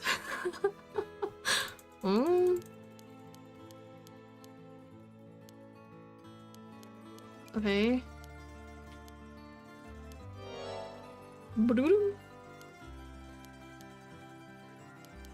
Yeah, I don't think I can skip dialogue. Might just have to spam click. Oh no. So strange.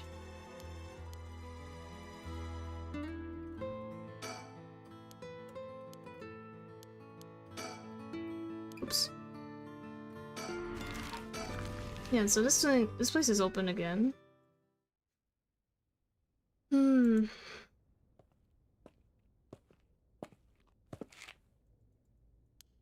How did it go? Blah blah blah blah.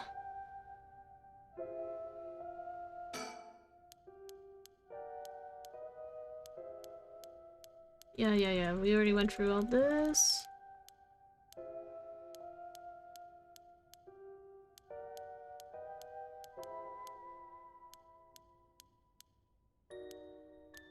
Blah blah blah blah blah blah blah blah blah blah blah.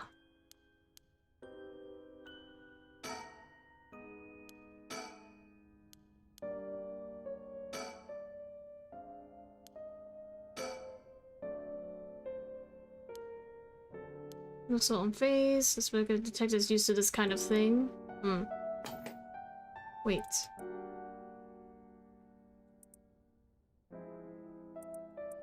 Wait. Where are the detectives? Wait, this is different. The detectives aren't here after I completed talking to her. Huh? Huh? Wait.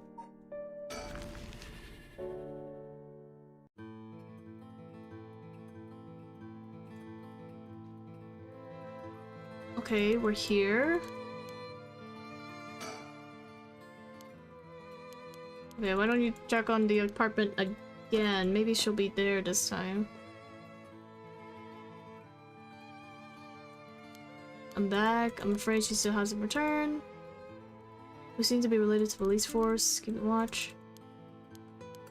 Okay, this is the same. Okay, well, never mind. This is still the same. Ah!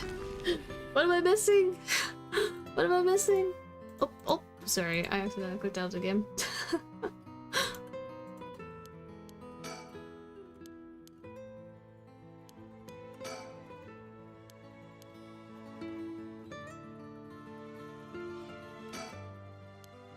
When did you walk around?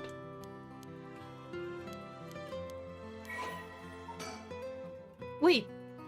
Now I'm getting this thing. Warigisui refers to a waterway dug down to the middle of a road so as to divide it. At the dawn of the Edo period, the Honjo district was little more than a collection of suburban rice farms. As the area became more developed, the South Warigisui was excavated in order to drain rainwater into the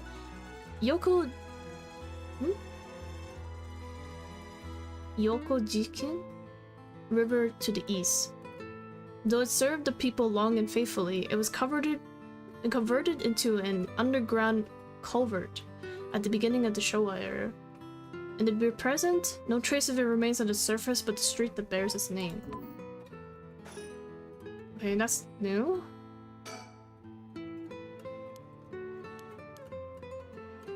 That really works for her. Okay, this is the same. I'm going to go in. Okay. Okay, we're gonna have to go through this again. Sorry to keep you waiting. Haha. He knew about the Seven Mysteries. No way. He knew about those stories? That's crazy. Okay,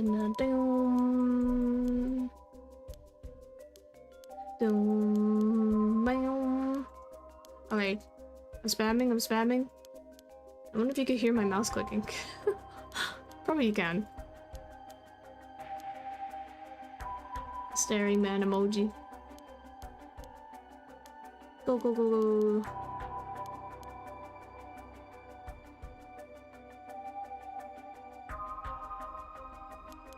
That's all about it. Blah blah blah blah. This is the same. Bam.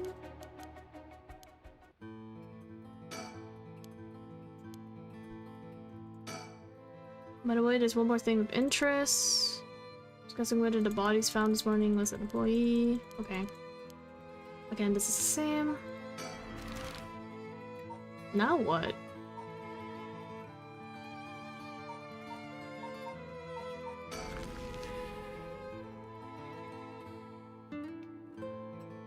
Now what? This is the same. Hmm?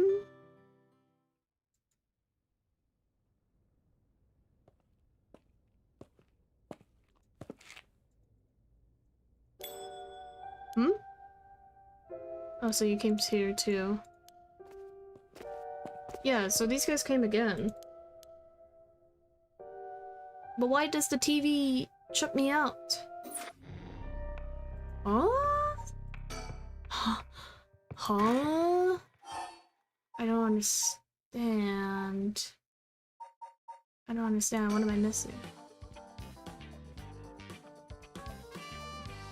Maybe it was these two. I just have to go back. Maybe I just have to go back to the house?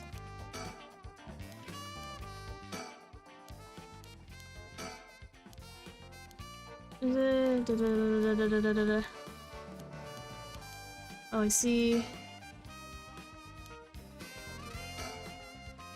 Wonder if there's anyone who could help us scout out the area. Wait.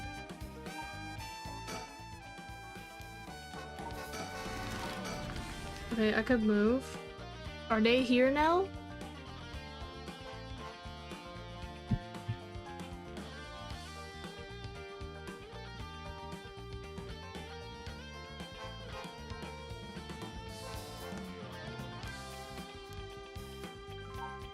What does it? We don't want to intimidate them, so maybe I'll go alone. Okay, this is the same. I don't understand. What am I doing? Where are those two? Okay.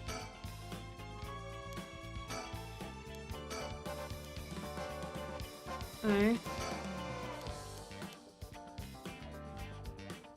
He comes back. No. What? What do you mean no luck?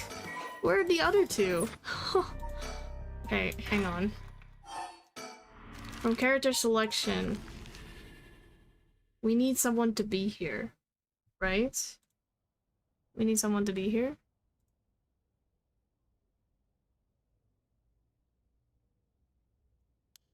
The Enso? The Enso again? Okay.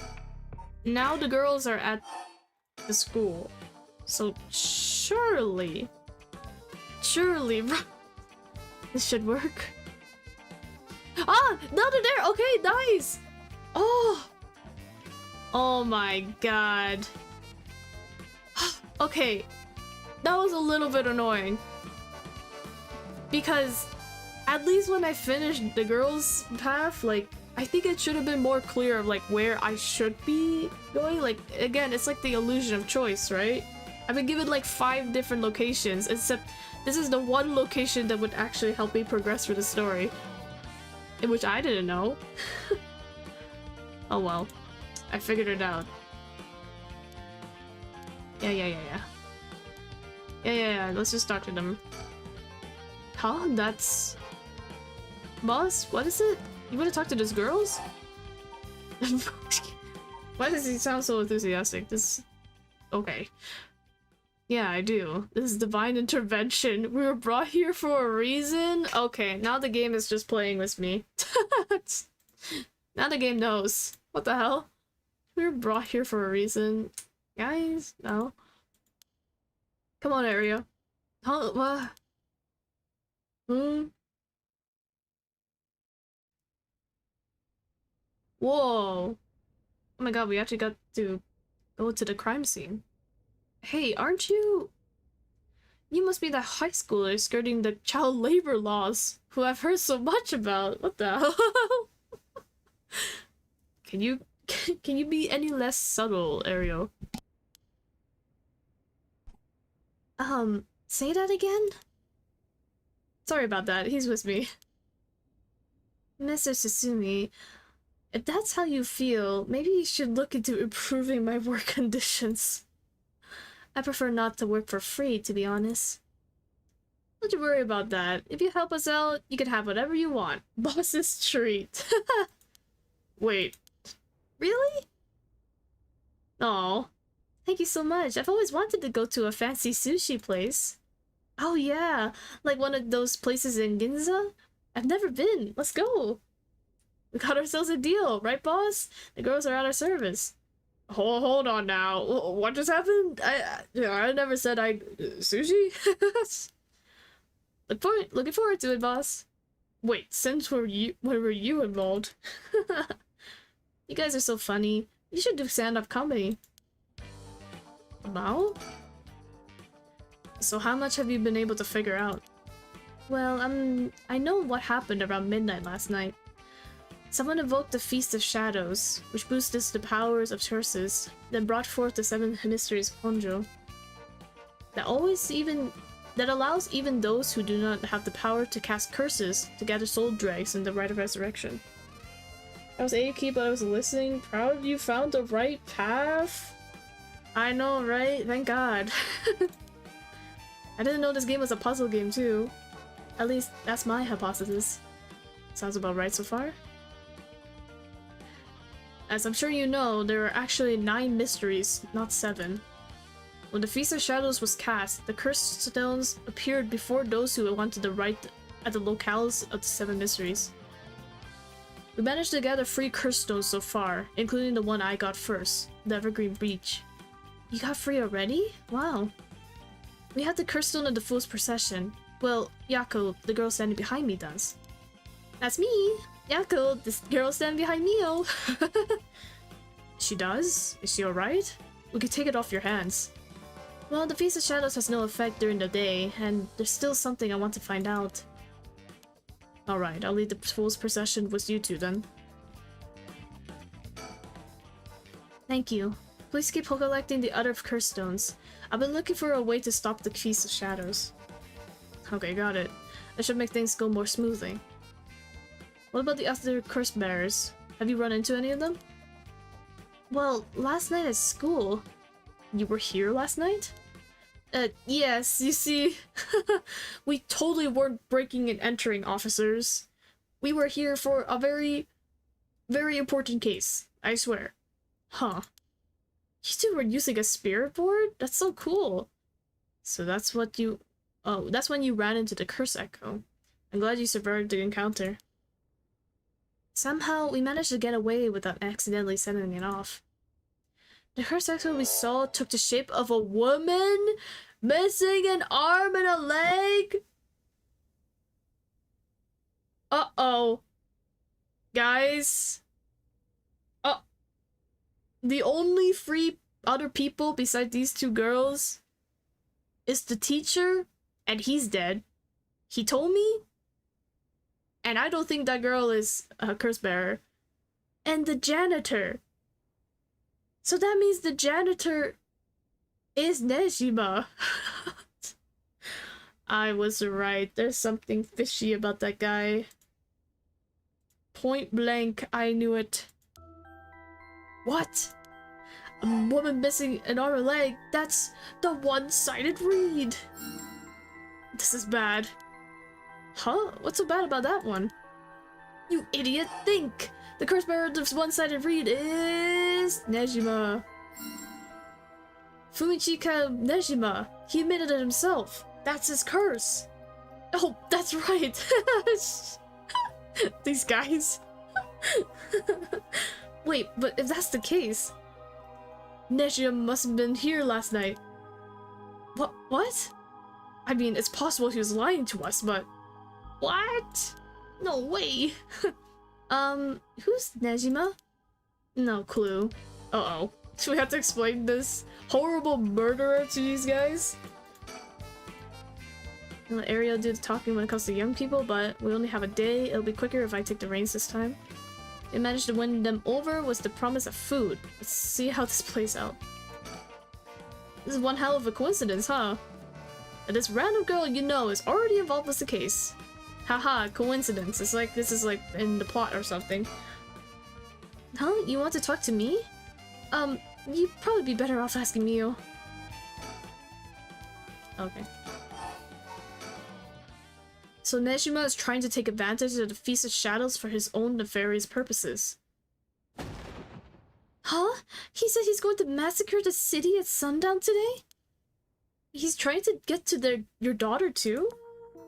That's why he's been trying to find him, but to no avail. Honestly, this information has been the most useful we've gotten so far. So just to be sure, could you tell me who else was at the school last night? Well, as far as we know, there was us, Mr. Junuichi, and one of our classmates, he told me. Don't forget old man Ashimiya. Wait, Hitomi? Do you mean Hitomi Okuda? Second year student?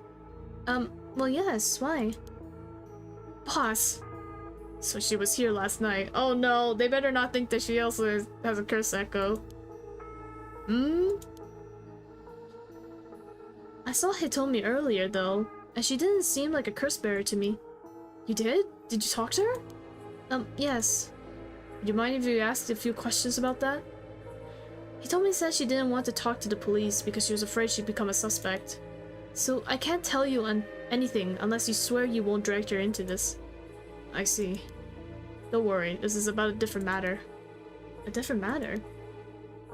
You mean about the police officer, Mr. Yoshimi? You know about that? Did Hitomi say something about him? Yes, she did, actually. If we're talking about people who were at the school last night, there's one more person, though I'm not too clear on the details. There was someone else? Apparently, Hitomi actually saw Mr. Junuichi getting cursed and killed last night. What? Talk about some vital information. What she said happened was... blah blah blah. She said blah blah blah. Wee wee wee. Michio was the one who killed Mr. Junuichi? Are you sure it was really Michio that she saw? Well, that's what she told me. I wasn't there. That must mean there was another curse bearer here last night. Junuichi was killed by a curse, so someone had to have been there, whether it was Michio or not. Damn, boss. Do you really think, or do you think it really could have been Michio's ghost? I mean, based on what we've heard, she does have plenty of reasons to be vengeful. Calm down. Just because the paranormal exists doesn't mean just anything is possible. It's still possible that Nejima was behind Junuichi's death. What about Hitomi's story? About this janitor. Ashimiya, was it? How old is he? Do you know how long he's worked here? Huh? Why are you so interested in him all of a sudden? Because he can possibly be this one serial killer that has been released from 20 years of prison. I only just transferred to school though, so I have no idea. He's around 50 years old. He came to our school about half a year ago. Half a year ago? No one knows what he did before, so there are all kinds of rumors about him. I see. Thanks. I think I'm starting to get a better picture of all this. Huh? Listen up. It's not uncommon for former prisoners to find work under an alias after their release. The notoriety attached to their former name can get in the way of proper rehabilitation, you see. What did you... No way. Ariel, have the officers apprehend the janitor.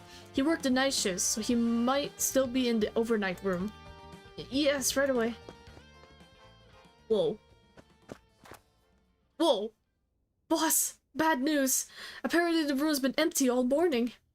Sounds like they've been looking to question Ashimiya too, but he couldn't find him anywhere. No. That all but confirms it. Just one more thing to check. Are there any photos of this Ashimiya? The old man seriously hated getting his picture taken. He's always avoided it. Sus. Ariel, call an urgent search for Makoto Ashimiya. We can't let him get away. Yes, sir. I'll contact HQ right away. Uh-oh. Oh my, I didn't expect this at all. Yeah, how could that old man have been some horrible criminal mastermind? I can't believe it. A curse bearer on top of that. To think he was so close to us this whole time. Yeah, His freaking curse echo gave me the jump scare of my life while playing this game. Ah, it gives me the chills. A guy like that really shouldn't have been allowed to work at a high school. Yeah, especially his previous murdered victims. Let's hope it isn't already too bad. Or too late. Excuse me. Oh! I may have shown Ashimiya my curse stone last night. Oh! Oh, she's cooked. I forgot about that. Uh-oh. What? I don't like this one bit. Nejima did say he wasn't specifically targeting curse bearers, but I'm glad nothing happened to you. Wait, but then could it have been old man Ashimiya who attacked you in the hallway? I almost told him that you were still in the building too. Oh my god! So if I told the janitor that Mio was still in there, he would have killed her? Oh, okay, there definitely is an alternate ending that Mio got killed. Oh shit. Phew. Phew, am I right? Oh my god. What? You did? Yikes, good thing I didn't say anything. Oh no. I can already see the alternate timelines. You must have gotten very lucky there, kid. Oh. This is too much. I hope they find him soon. Come on, long arm of the law, help us. Long arm of the law? What does that mean? Okay. To put a stop to the Feast of Shadows, it would help if I knew more about how the curses of these 7 mysteries first came about. In that case, you probably better, best off talking to that crabby researcher guy. You mean Mr. Araishi? I would very much like to talk to him. Right, he's a teacher here too, isn't he? You would know him already. He might be more inclined to talk if it's one of his students doing the asking. Do you know where he is? I do. We tried to talk to him, but he refused to cooperate. But you two should give it a try. He's at his usual cafe working on his papers. The cafe? Oh. Kurokikyo Cafe in Kamisawa. Thanks, we'll head over there now. School rules say we're not allowed to go to cafes though. Don't worry about it. I'll allow it. Thank you. Huh, that's all it takes? There must be a mastermind behind everything. Someone who orchestrated all this for a reason. I want to find out why. He told me to say that Mr. Yoshimi entrusted her with something. He did? What? Yoshimi gave her a talisman? Yes, apparently he also asked her to look for another one just like it. One that Michio had. What kind of talisman could they be? Boss? Doesn't ring a bell. But if Yoshimi was talking about them with his dying breath, it must have been pretty important. Did they find a talisman on Michio where her body was found? I'll check, but if they did, Yoshimi would have had plenty of time to receive it before he died. Right. Would you consider giving us Hitomi's contact information? I'd like to talk to her about this talisman. Uh-oh. I'm not sure. She never opened up to anyone except Mr. Yoshimi. I'm no good, huh? I was friends with Yoshimi, though. You don't seem like too bad of a guy. Not all that scary for a cop. But I doubt that'll be enough for her. She really doesn't want to end up becoming a suspect. To be honest, she was even a bit wary of us. Well done. Do you think she talked to Yoshimi's fiancé? Haven't they met already? Or before? Oh, they have! She told us about that. Yes, she might be willing to talk to her. Alright, then we better find her fast. You haven't been able to reach her? That's a little worrying. Mayu Chuzawa. We'll let you know as soon as as soon as we manage to contact her. Okay, I'll be willing to give Hitomi's contact information to her. Alright, one more thing. Hitomi told me that Mr. Yoshimi Give her instructions in the event that something happened to them. He told her to give the talisman to Mr. Nakagoshi from the police headquarters. What? So it was a Nakagoshi case. Why would Yoshimi tell him that, or tell her that? Could you check on that? I will, but... well, I don't know if they'll pick up when I call. So he was the Paranormal Affairs Bureau? Well, yes, Nakagoshi's chief. But he's almost never in, so I don't really know the guy. To be honest, I'm not even sure if he exists or if he's just a figurehead. I've never spoken to him myself. All Paranormal Affairs cases are referred to as Nakagoshi cases. Jeez, what's up with that? The amulet Hitomi was looking for may be the missing puzzle piece to this mystery. Okay. What was that thing you mentioned about Michio earlier? Something about a grudge? Do you know anything about her? What's your relation? I'm her friend. I was actually planning to resurrect her at first. Oh, wait. I see. We gain quite a lot of information from you two. It's only fair we share as well. Tell her, Ario. Alright. Keep in mind that this is a theory, though. Okay. Oh wait, I'm gonna sneeze? Hang on. Excuse me.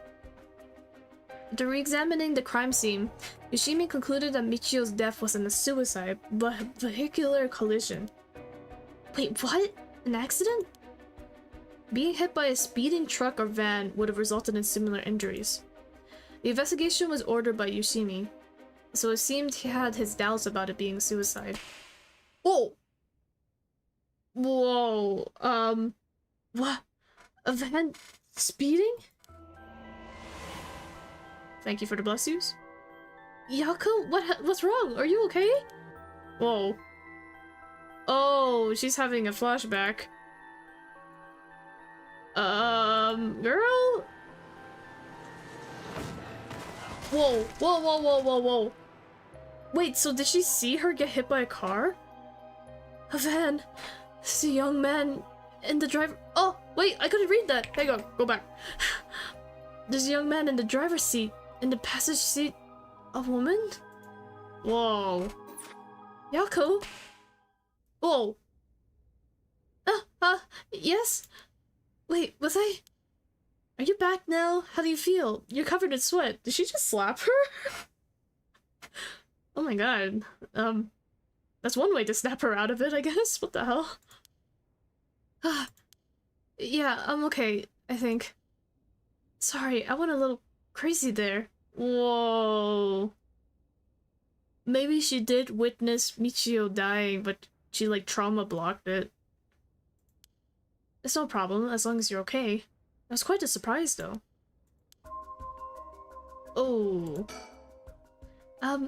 Yoshimi talked to you about Michio, didn't he? Well, he didn't give me any specifics, if you're wondering about that. So, I know what was truly on Michio's mind. Oh, I don't know what was truly on Michio's mind either.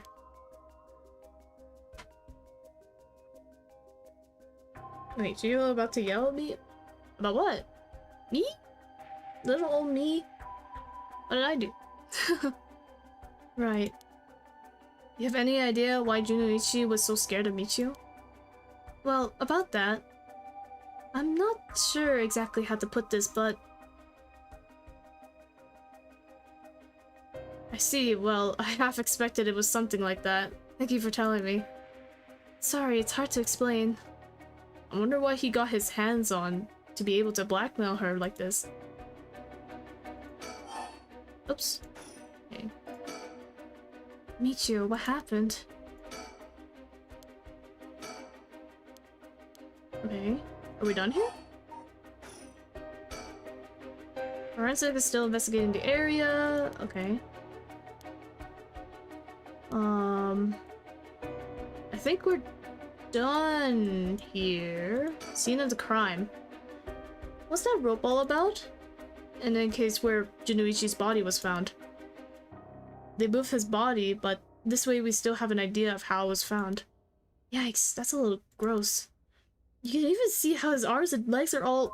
Ugh. Cool it, Ariel. You're scaring her. This kind of stuff is a little much for a kid. Hey, I'm pretty sure she only asked because you were staring at it so intently. Alright, that's enough. Mio, what do you think? I knew it the second I looked at the scene. You're right. Traces of a curse still linger here. I figure as much. Does that mean Junuichi was killed by one of the curses of the Seven Mysteries? Yes, a strong curse like that always leaves behind a trace. Wow, Mio, you're so calm. Are you used to this kind of thing? For inviting me to the server? Oh yeah, I kind of suspected. I want to say I'm used to it. It just comes with experience, I guess. No, I've heard some stories about you. Didn't you investigate a gruesome scene where someone had been attacked by a paranormal or killed by a paranormal attack without even breaking a sweat? Stop it, Mr. Susumi. She's got the wrong idea. She's going to get the wrong idea. Oh, that's amazing. Mio, you're a professional. You think? Oh, my Yuri, oh my god. Totally, you're cool even in the face of death. It's awesome. When you put it like that, I'm not sure how awesome it is. Well? Hey boss, forensics is calling. I'll go see what they have to say. Sure, thanks. Boss, they found this on the ground a short distance away from the scene. What is it? A ribbon? Yeah, the kind you use to tie up your hair. What? I've seen that ribbon before. You have? Go on then. That's the ribbon that Michio always used to wear. Uh-oh. It's actually... it's either Michio is alive, a ghost, or someone is impersonating her. Which all sounds very creepy. What? These guys' expressions, I swear. They're stanced up right now. Doesn't that mean Michio was here? Are you sure? Definitely, I have the same one at home. We bought them together. That has to be hers. Then, did she come back to life somehow? Oh. But how? Uh-oh.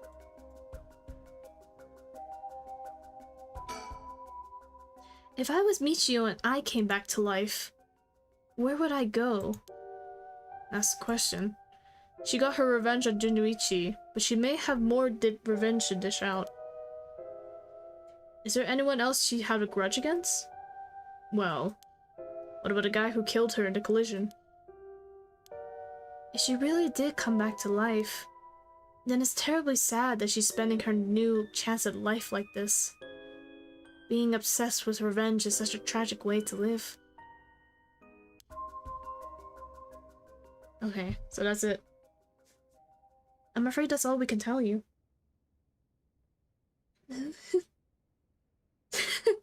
I know, right? These two are like... they're so... I kinda want to see them fight. Or like, not fight each other. They can fight each other in the bedroom, but like...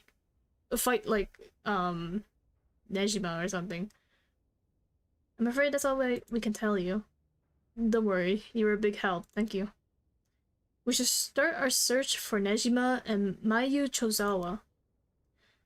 It might be worth it to check Michio's house. Oh, as well, just in case. Oh, we're going back. We can finally talk to the others. See the school as our base of operations. If anything happens, go to one of the officers hanging around here. Got it, thank you, and good luck. We'll go talk to Mr. Araishi about a way to lift this curse.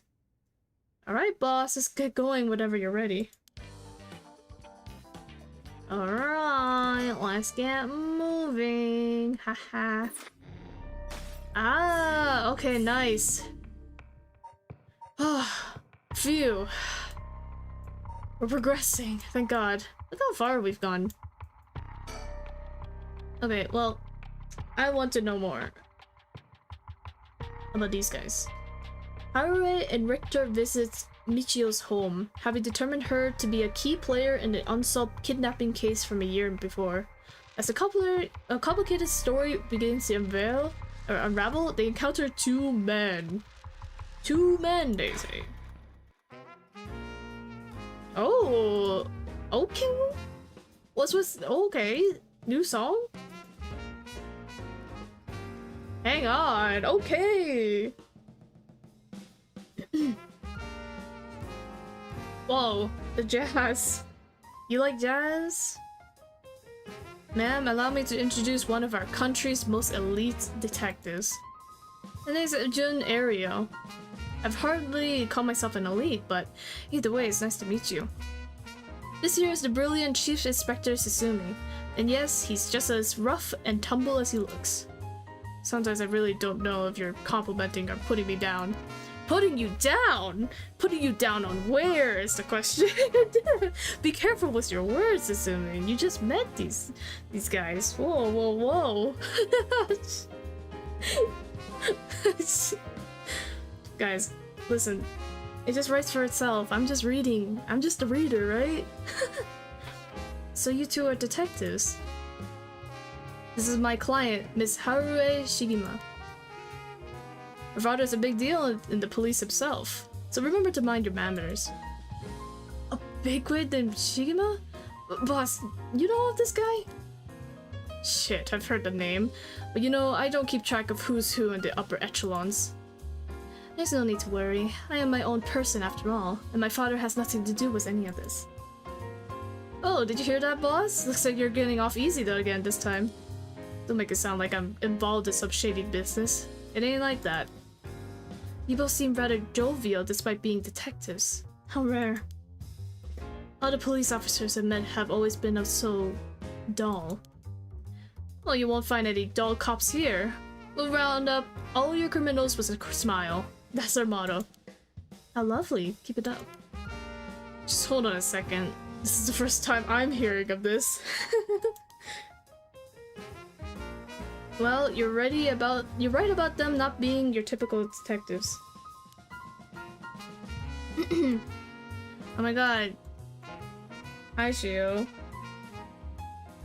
You're here for the yaoi again, I'm assuming, right? Haha, cough cough. Anyways, oh my god, there's so many people I have to talk to. By the way, ma'am, this might be sudden, but there's something I'd like to confirm with you. And that is... Do you happen to know anything about the Seven Mysteries of Honjo?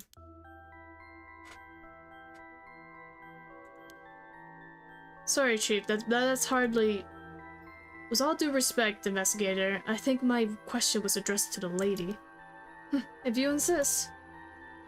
What do you say, ma'am? Can you tell us anything? Wait. Seven Mysteries.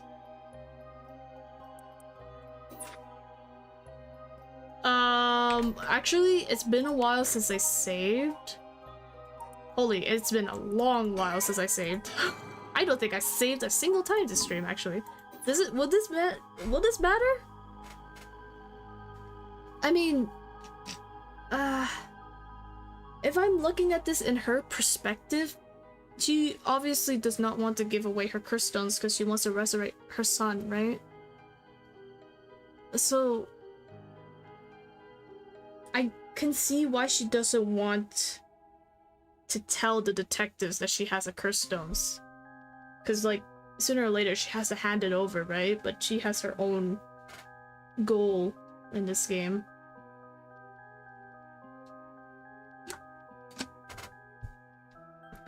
But either way, I think they'll find out anyways. Haha, I don't know much. Hee hee haha. I've heard of the Seven Mysteries, but this talk of curses eludes me. Is that so? Well, I'm sorry for the intrusion. Come to think of it, I heard some things about this area last night. Something about a strange yet conspicuous man dressed in white loitering around. Oh, wait a second. I assumed they were talking about you, investigator.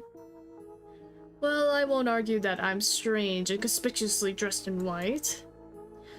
And as it turns out, I was out here last night to conduct my investigation. Did you run into anything strange or out of the ordinary? Out of the ordinary? I guess I did observe a few suspicious characters. You were asking about curses just now. Why would a public servant be interested in the occult? Mr. Hee Hee! Yeah. I say. If I kept up the hee hee at the end, I think I might go crazy though. Boss, Richter's a smart man. He can help us if we tell him what we know. I can't promise I'll be any help to you, but I'm interested in hearing what you got to say. Something is happening in Honjo, isn't there? It must be something big if they've got you head office guys on it. Well, I guess it's alright. Desperate times call for desperate measures. Thank you, boss. Listen closely to what we are about to say, Richter. Huh, so by using curses to commit murders, these people collect soul dregs to perform the rite of resurrection. And these curse stones are somehow connected to the Seven Mysteries of Honjo. It's a tough story to swallow, but I don't see a reason to doubt you either. I figured the strange occurrences happening around here recently are connected to these curses. To get the situation under control, we've been searching for the curse bearers to confiscate their curse stones. Do you have any information that might help us? Huh, it's tough. I never expected curses and other mumbo jumbo to play into this, so. But if we're talking shady characters, there was this middle-aged fellow I saw on South Warigisui Street. He had an average build. He was anxious, like he was searching for prey. Boss, what do you think? Well, considering the location, it could have been Hideki Haraishi. We already got his curse stone. Impressive! You two are working quick. Did you see anything else? Not that I can remember. That's a shame.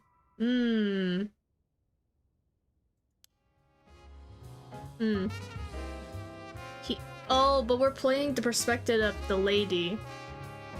The detective could still... Susume could still tell if, Richter is lying, so... He deliberately kept, information from him, though. If you see any character who look like they might be carrying a curse stone, it'd be a huge help if you let us know. Absolutely, I'll let you know if I find anything. Still some, like, distrust between them. Richter, perhaps you could lend a hand on our case too? There's a number of people we can't track, and finding missing persons happens to be your specialty, no? I hate to disappoint you, but I'm busy enough with this case. The fate of my client is what keeps me afloat. I have to prioritize requests by the order in which they come. I see, well, can't say that it's not fair. What do you need a private investigator for anyway? The cops should have plenty of bright folks to throw at the job. True, but this isn't an ordinary case we're dealing with here. What brings you here, Richter? You want a case? That's right, I'm picking up the police's slack. Oh, okay, he also probably doesn't like the police then. I trust you remember the kidnapping and murder case from last year. Oh, I remember now! You're the Harashima for the kidnapping case. Huh? Did I miss something? Don't be an idiot.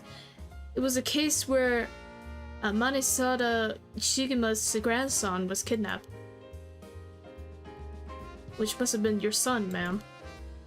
Indeed, the story was suppressed by the news, and in the end it was considered a huge failure on the police department's part.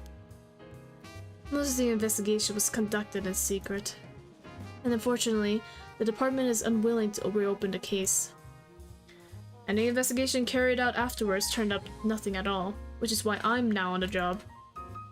So they never caught the culprit, huh? That's rough. So your findings have brought you to this place then? That's right, an individual connected to the case used to live around here. Used to? That's right, as of last week, they're deceased. We hope to talk to the family. No one was home when I checked last time, so I figured we'd try again. Interesting. Huh? By the way, that reminds me, Richter. Yes? You said the person who used to live here died last week. Uh-oh. Uh-oh, here we go. You wouldn't be referring to Michio Shiraishi, by chance. You knew? I thought so. It seems like we're here for the same reason then. Seriously? Michio was involved with curses and magic?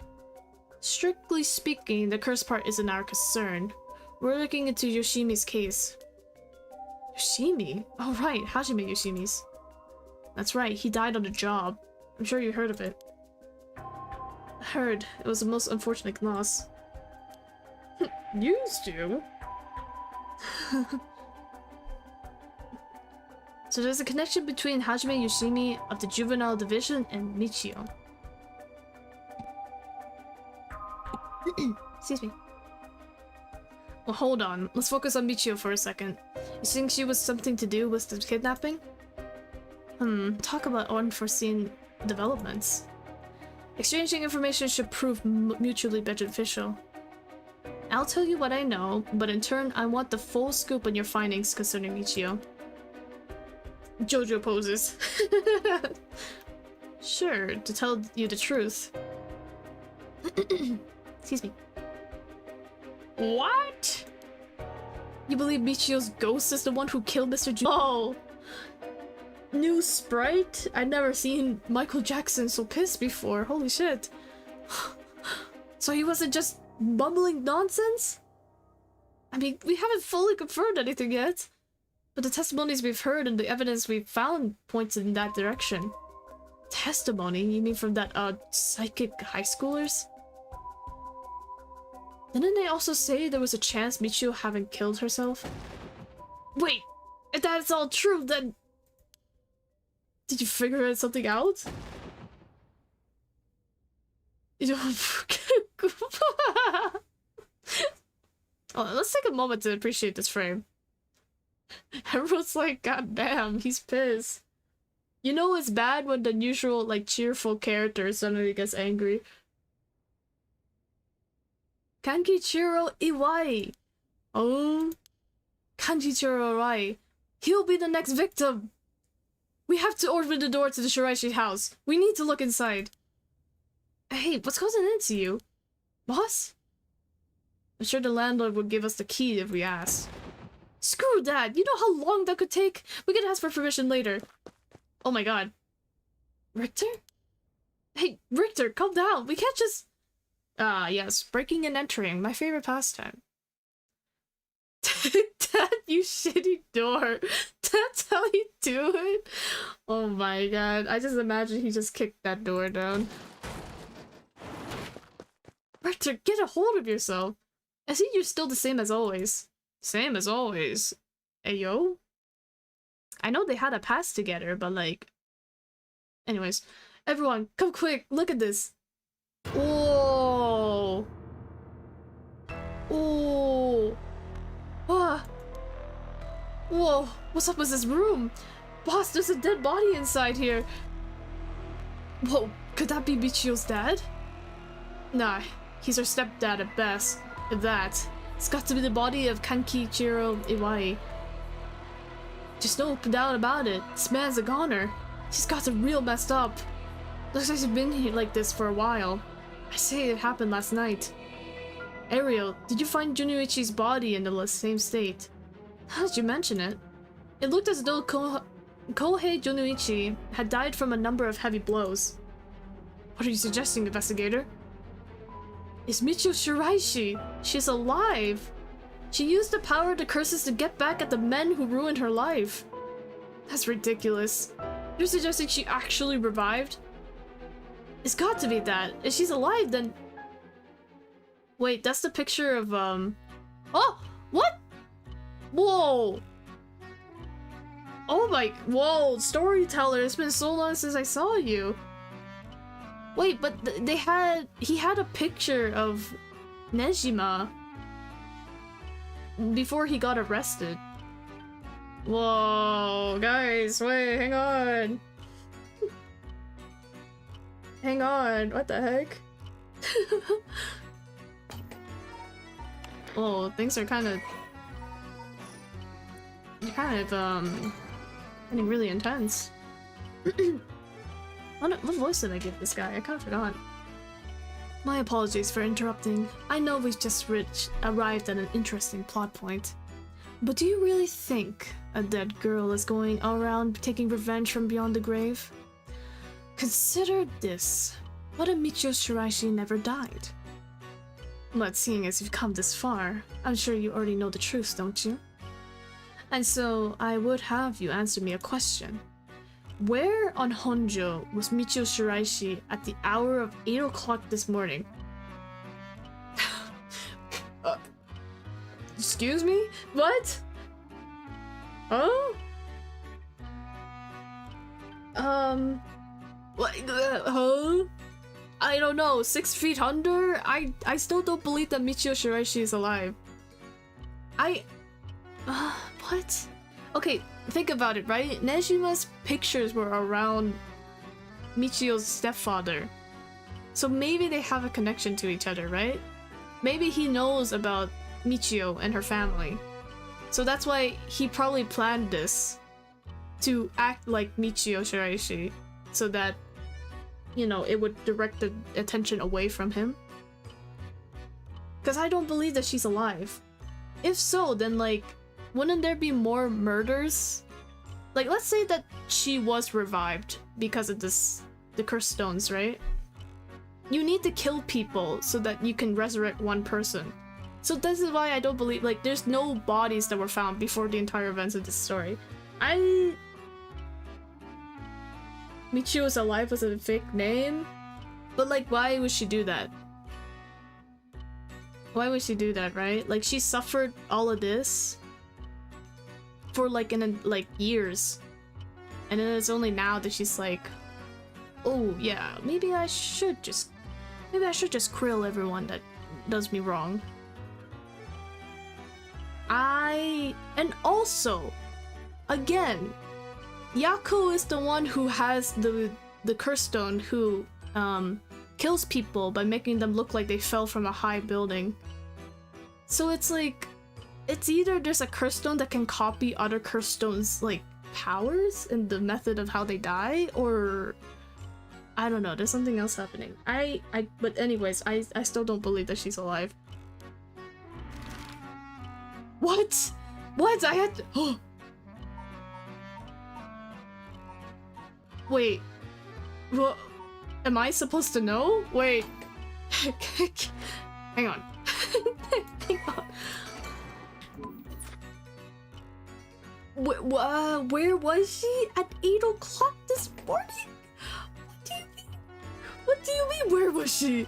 I don't know. Oh. Oh, okay.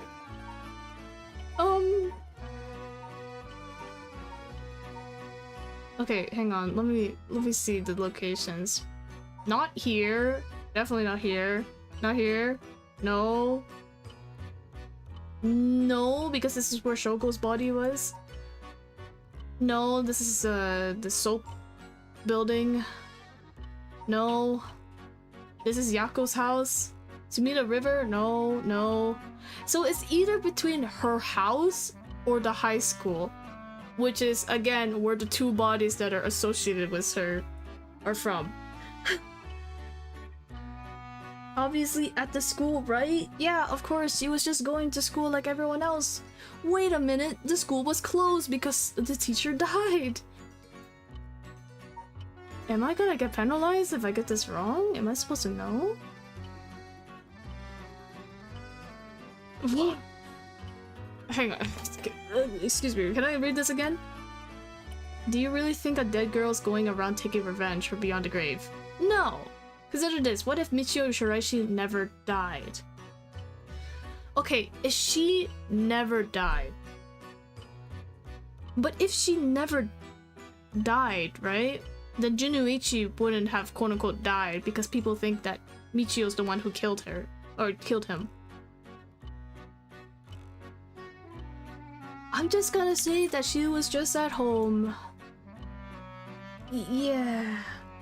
I don't know, this is literally a 50-50 guess. I see, I see. So that's what you think. Let's take a moment to reconsider what you know and choose again, shall we? Okay, I got it wrong.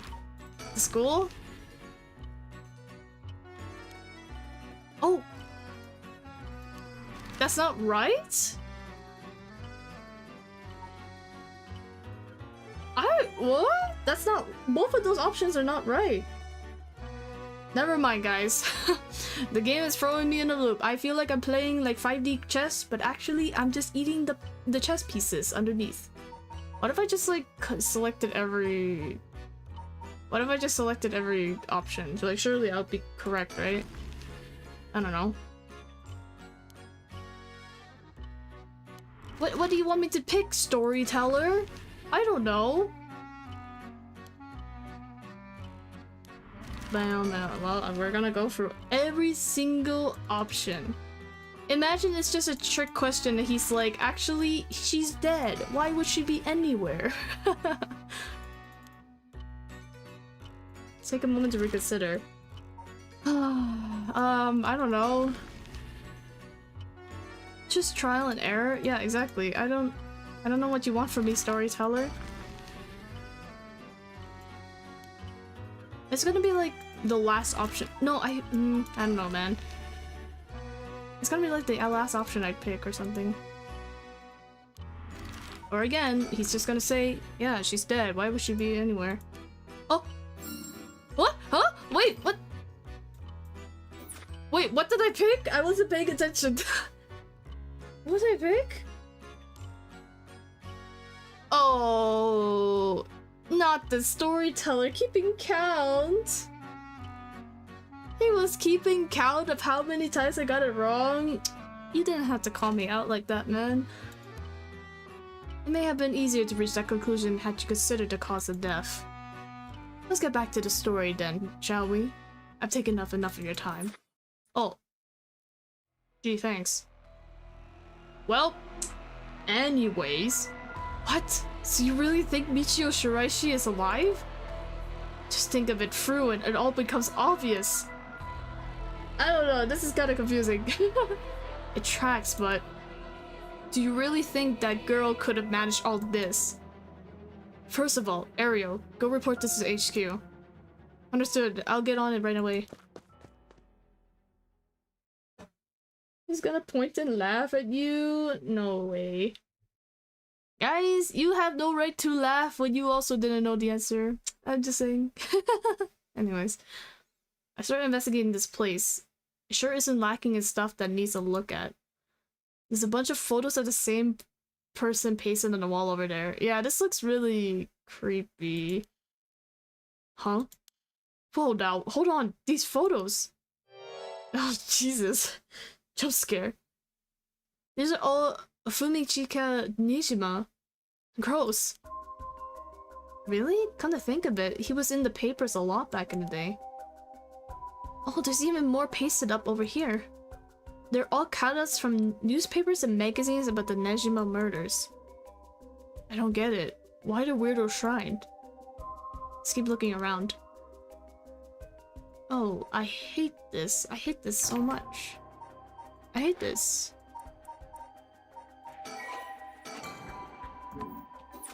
Oh boy. This place is disgusting. Did Michio Shiraishi really live here? These are old books scattered everywhere. I wonder what they're about. Many of them are written in a foreign language. It'll be a pain to look through all of these. We'll save them for later and continue to look around. Oh, I'm gonna sneeze again. Oh, wait, hang on. Excuse me. Yeah, the dust in this house is, it's getting to me. The dust in this 2D house. The sliding door leads to the kitchen. It barely fits the frame. Look at these pictures of Fumichika Nejima cut out from newspapers and magazines. Whoever put these up was a cess. I wonder what their intent was. You think the Shiraishis are somehow connected to the Nejima's case? Perhaps they did this as to not forget a grudge or something. Wait, a grudge? Oh, sorry. Ah, I keep on opening the wrong one. Do they have the names of the people that he killed before he was arrested? Or maybe it's in my files.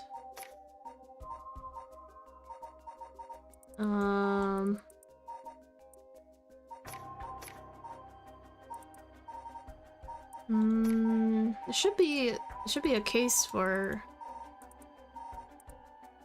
the Nejima murders. Ah, here it is. A notorious case from over 2 decades ago involving the murder of a female high school student. Okay. The attention of authorities when part of a human left hand was discovered floating in the Sumida River. Testing revealed it belonged to a missing female high school student. Large scale was made impossible, visibility was low. Okay. A number of unidentified human bones. This caused a stir among the public. Several other young women had gone missing in recent years in the Tokyo area. It's feared that they may have fallen victim to the same fate. What? Unit questioning. Nejima, shop owner, was no relation to the victim. There were details about her and then revealed to the public that he had snatched his victims from the street and confined her. Oh yeah. Yeah.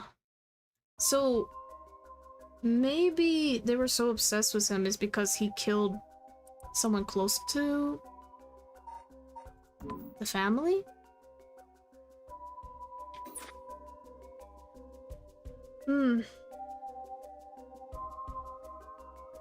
It's because you're a PNG.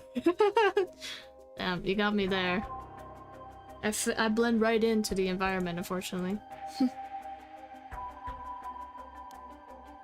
It's crazy to think Nejima might be involved in all this too. Huh? Do you think he might have anything to do with the body here? Maybe. The man's already out on parole. His curse bearer was a curse stone now. He announced that from sundown today, he'll be going on a killing spree. Oh dear. There's an emergency search underway as we speak, but no one's yet managed to get a hold on the bastard. So he hasn't changed his ways. That doesn't bode well. To tell you the truth, the lady here isn't completely unconnected from the Nejima murders either. You don't say. That's right, we talked about it last night. 20 years ago, I found a hand in Sumida River and brought the incident to light. You don't say. You were the kid from back then? You were really brave. You did a good deed. Were you the detective I spoke with? I have no idea. Oh, damn. They meet again after 20 years. So you two have met before. Fancy that. I've been worried that Fumichika Nejima might have bear resentment towards you, ma'am. You might be right. Fortunately, the asshole is quite the resentful type. Oh dear. The asshole. I wonder who put the idea into his head. And now he's got the one-sided read too. He's threatening to massacre the people of Honjo at sundown. Seriously? On top of that, he's been itching to get revenge on me as well.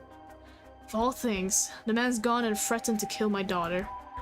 Yeah, that's quite the threat. Certainly you can't afford to stay put here. The fucker wants to get us all antsy. When I finally get to arresting him, it'll be with a cool head. Not gonna give him the pleasure, huh? Well, if Iwai and Fumichika Nejima have anything to do with each other, this room might hold a clue to Nejima's location. Let's hope so. The person who put all these photos up must have been obsessed with Nejima. They might have had some relation to Nejima's victims, or perhaps it was the opposite. The opposite? What if it wasn't loathing, but admiration? Oh, yikes. That means he could have been like a copycat killer, like following under Nejima when he got arrested. Oh, yikes. But then, it was the same man in every photo. Is this Fumichika Nejima? Next we're going to be finding secret entrances only when we're looking at the mirror? Oh. Mahjong buttons. Anyways. Oh, this is quite the spectacle. I don't think I'll ever manage to erase this from my mind. Don't worry, Richter. You're quite the spectacle yourself. Do you mean to compare me with the likes of a bizarre criminal? No, of course not, right? These aren't just cut from publications. They even snap a number of shots of their own? Hang on! Serial killer Yaoi? So AY was just like, you know, stalking Nejima up until he got arrested? And even now he's like still obsessed with him? Whoa, hang on. They must have admired him? Why else would they have collected so many pictures? Whoa, guys. Whatever the case, it's certain they were obsessed. The window? Why is the window so dark? I don't like this. With the window and storm shutter closed, no light gets in here at all. It's pitch black.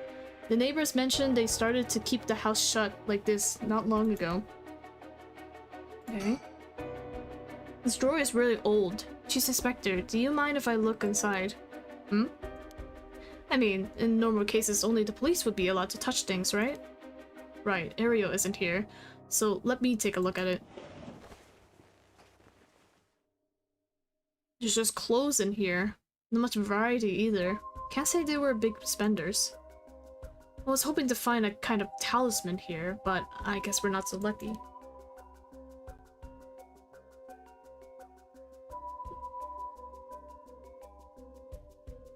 Wait, sorry, I'm keeping up with the chat?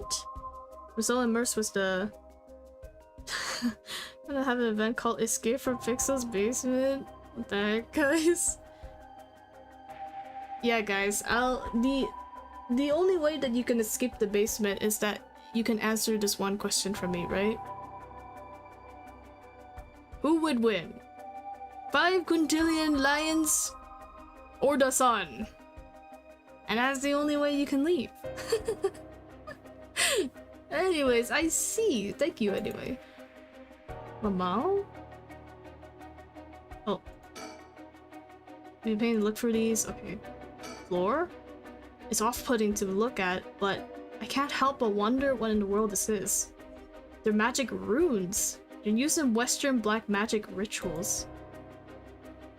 Most of the time, they're useless imitations, so I wouldn't get too excited about it. Obviously, the sun, but guys, that's a lot of lions. You have to think a little bit more critically, you know? Oh my, who knew the Chief Inspector was such an expert on the occult? I just chanced upon that information. The girl with the spirit sense we mentioned. She's pretty informed on the subject. Someone's attempting to perform Western black magic in this place. Pretty absurd if you ask me. So like, what happens if this guy was like trying to use dark magic and curses to help Nejima? Of course, the person in question was dead serious about it all. Whoa. Western black magic? Oh boy. While magic is often classed as a branch of mysticism, or may variously refer to the likes of witchcraft or astrology, here it refers specifically to Western black magic. In the Middle Ages, the line between science and magic was blurred. It was the pursuit of the supernatural considered a legitimate academic discipline. Whoa. Astrology was regarded akin to astronomy, while alchemy was accepted as scientific fact and would eventually evolve into what is known today as chemistry.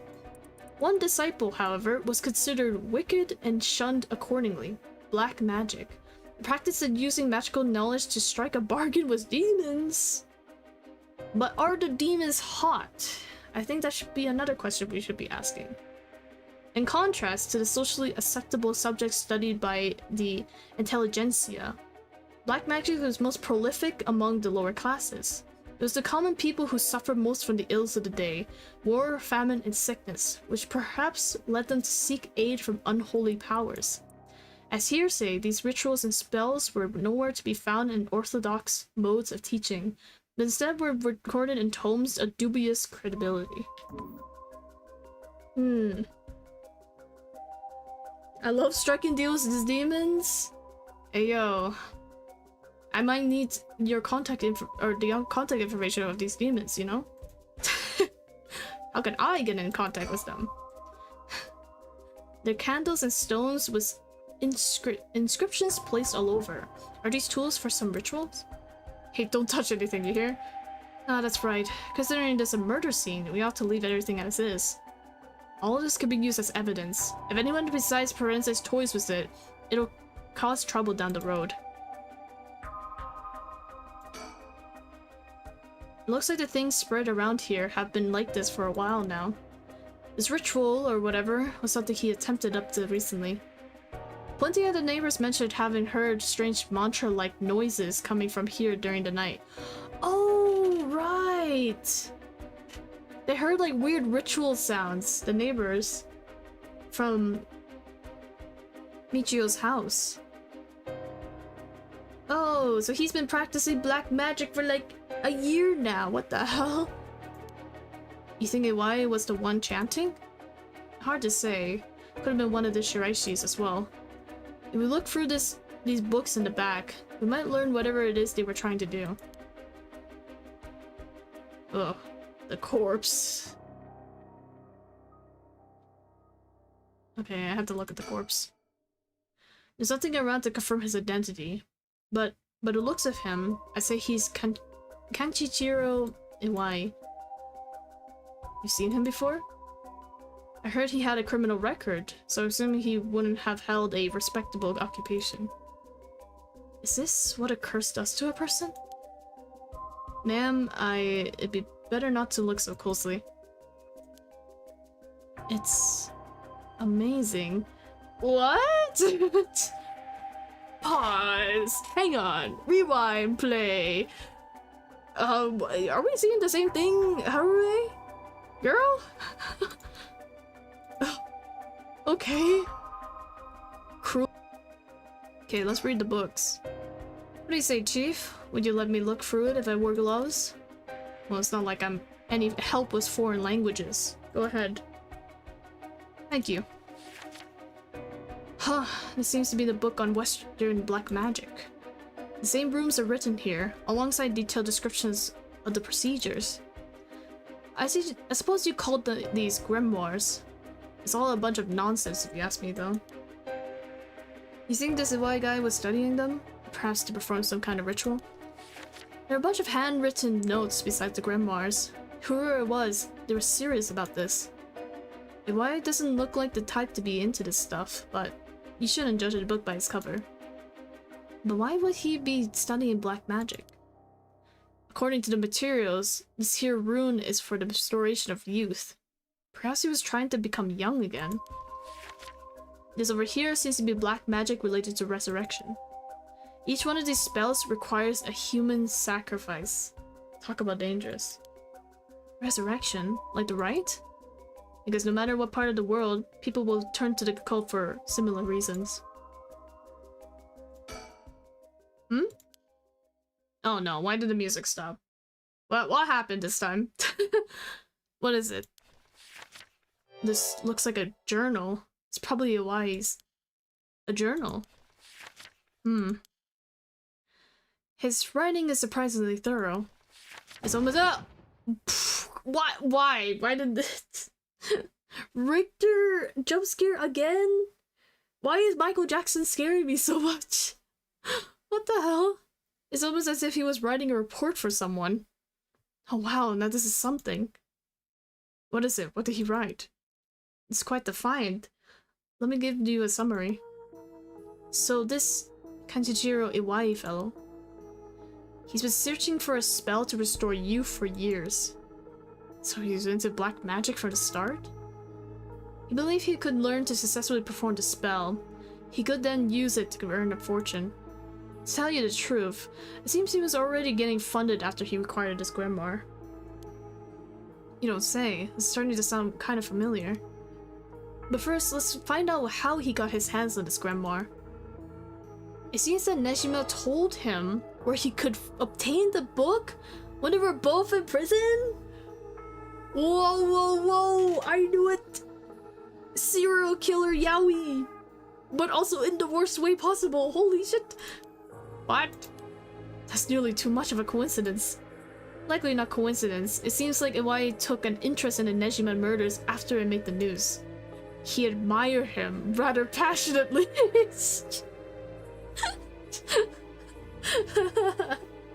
No way. You might even say he worshipped the man. Hey, yo. Worship? Oh! Nejima of all people. This was a time when students were itching to rebel. Anyone who did something to shake the world was bound to gather admirers. Iwai had been collecting these photos ever since that time. And since he's just so happened to land in prison at the same time as Nejima, he made sure to get in contact. This is a lot. I mean, even having it all laid out like this. The thought of Nejima being involved with these grimoires is staggering. I don't think we ever had anything pointing to that. What's the connection? To be honest, it's a shock to me too. For years, we've been searching our heads over the motives behind the Nejima murders. Yep, it's been a mystery to us all from the very start. Oh now, wait, just 1 minute. Do you think... No way! Are you saying... Just say it, old man. Come on, man. That's right, the murders might have been for a ritual. He was attempting to perform black magic. So Nejima even back then was trying to like have the powers to be young or like resurrect people or something. The instructions written down for the sacrificial offering match up exactly with the acts carried out by Nejima. You gotta be kidding me. So that sadistic crap he was doing was all for black magic? That's what this evidence suggests. However, Nejima tried to do some type of resurrection ritual, but why he had different motives? Chief Inspector, you might think this is all the stuff of fantasy, but that doesn't refute that Nejima and Iwai were both acting in earnest. That's batshit insane. You're telling me that Nutjob did this all for some hokey pokey resurrection? Shit, resurrection. That means there must have been someone Nejima wanted to bring back to life. Oh. Oh my god, I'm getting jump scared by these... What the hell? These men. Stop. Hey god. Damn, that's it. That has to be it. Fucking hell, it all makes sense now. What? What is it? So, about the Nejima murders. There's some information that's been kept from the public.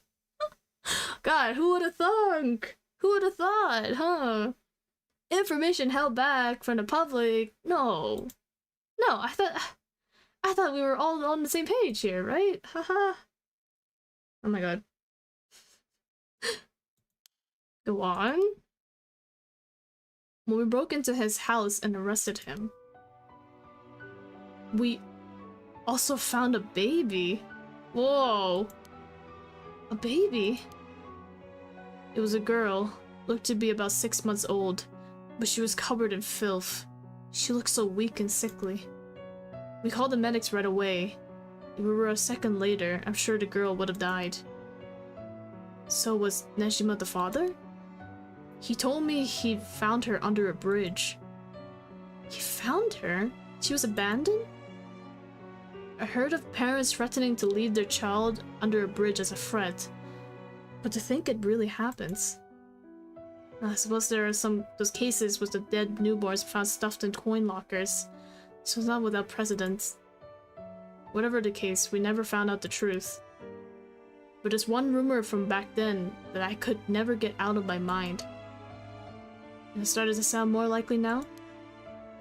No, I'm sure this isn't the first time you've heard of it. Many believe Nejima is guilty of many crimes than what got him convicted. Back then, a lot of girls went missing. Yeah, I remember all of that. Among the high school girls that might have been murdered, or maybe I should say sacrificed, was a girl who was pregnant. Goodness. That's horrific. He killed her and dismembered her body. And we thought maybe the baby we found is what he pulled out from inside of her. Don't misunderstand me. This is all speculation on top of more speculation here. But I, for one, never believed that man would just take in a baby he found under a bridge. I'm feeling sick. Stay strong, ma'am. I know this is hard to hear. Like I said, don't take that to be the full truth. We're running on speculation back then. Now that this whole resurrection magic has come into play, she considered a possibility it was his kid. And that maybe he was trying to revive whoever the mother might have been. It's just a theory, but my life would be a tad easier if it were true. That's an interesting thought. Does anyone Nejima would want to resurrect? A deceased wife is I guess as many. The fact that he obtained a curse stone suggests he has an interest in the rite of resurrection. Damn, you're right. The hero is thinking that he was only after the curse's power to massacre. Chief Inspector. Yeah? What happened to that child? Without a birth registration on file, best we could do was find the girl some suitable foster parents. Wait, so the girl could still be alive.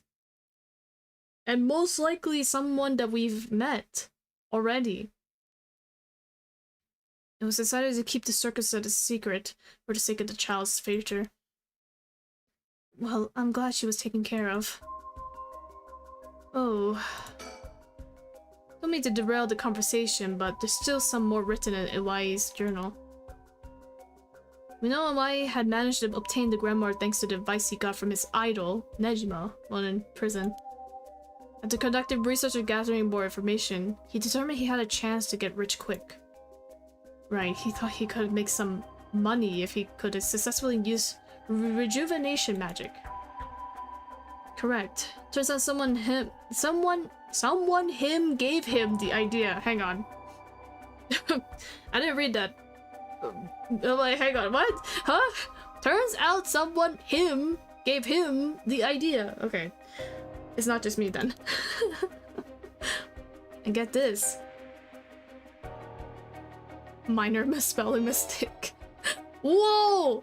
It was the one and only queen and chairwoman of Hihaku Soaps herself, Natsue Yamamori? Whoa, guys. It's all connected. Wait, the chairwoman of Hihaku Soap? So that's where this leads. Here, let me read what he wrote. The queen of Hihaku has a strange fear of growing old. Her fear of death is even worse. If she does die, she wishes to be revived. She will spend whatever it takes to preserve her beauty. Magic, rituals, and rites, she'd use whatever means necessary. Her tenacity is unbelievable. She was apparently investing money into any research on resurrection, the restoration of youth, and the like. So she would even throw her money at the occult. Places greed will take you. Well then, that brings us to Hideki Araishi. She presumably funded his research into Rite of Resurrection as well. That's what it all points towards. I wouldn't be surprised if the Witch of Hihaku pounced at the rumors at the Rite of Resurrection. And this is why we have the simp working for her. It's starting to sound likely. It might also be why she's spreading the rumor about having godly powers. It's a convenient cover for her for if she becomes youth or young again. Godly powers? What's that all about? You can ignore that. Either way, I think Iwai took the payments he was getting for his research to seduce a family into taking him in to keep a low profile. The Shiraishi family, Michio and her mother, Toshiko, were just his unlucky marks. And this is where you get involved. Are you feeling steady, ma'am? This has something to do with me?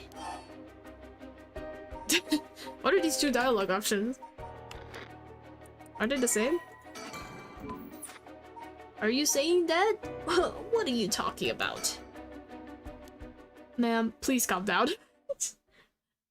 Excuse me, I just asked one question. You have to stay calm, ma'am.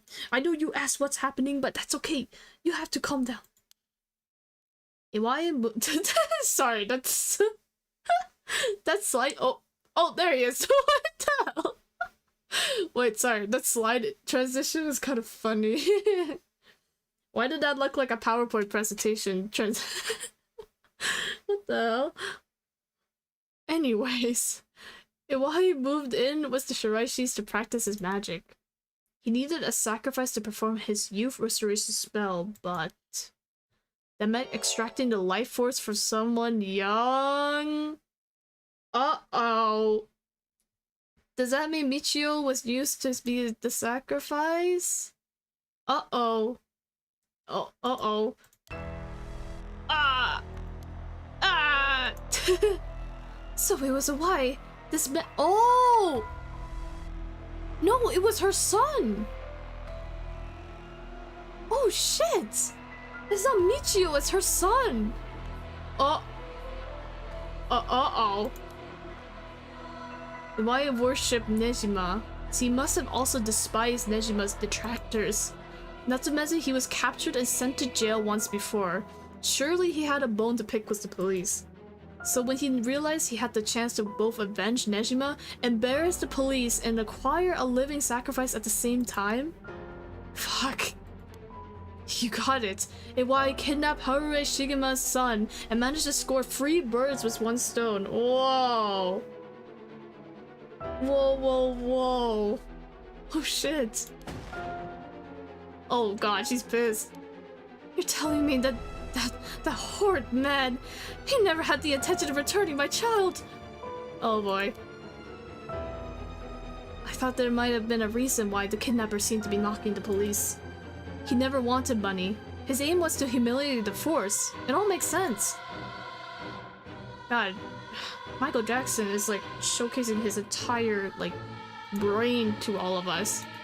He's the one solving the mystery single-handedly right now. Holy shit. The police force really lost a good man because holy moly, he's like putting 2 and 2 together so fast.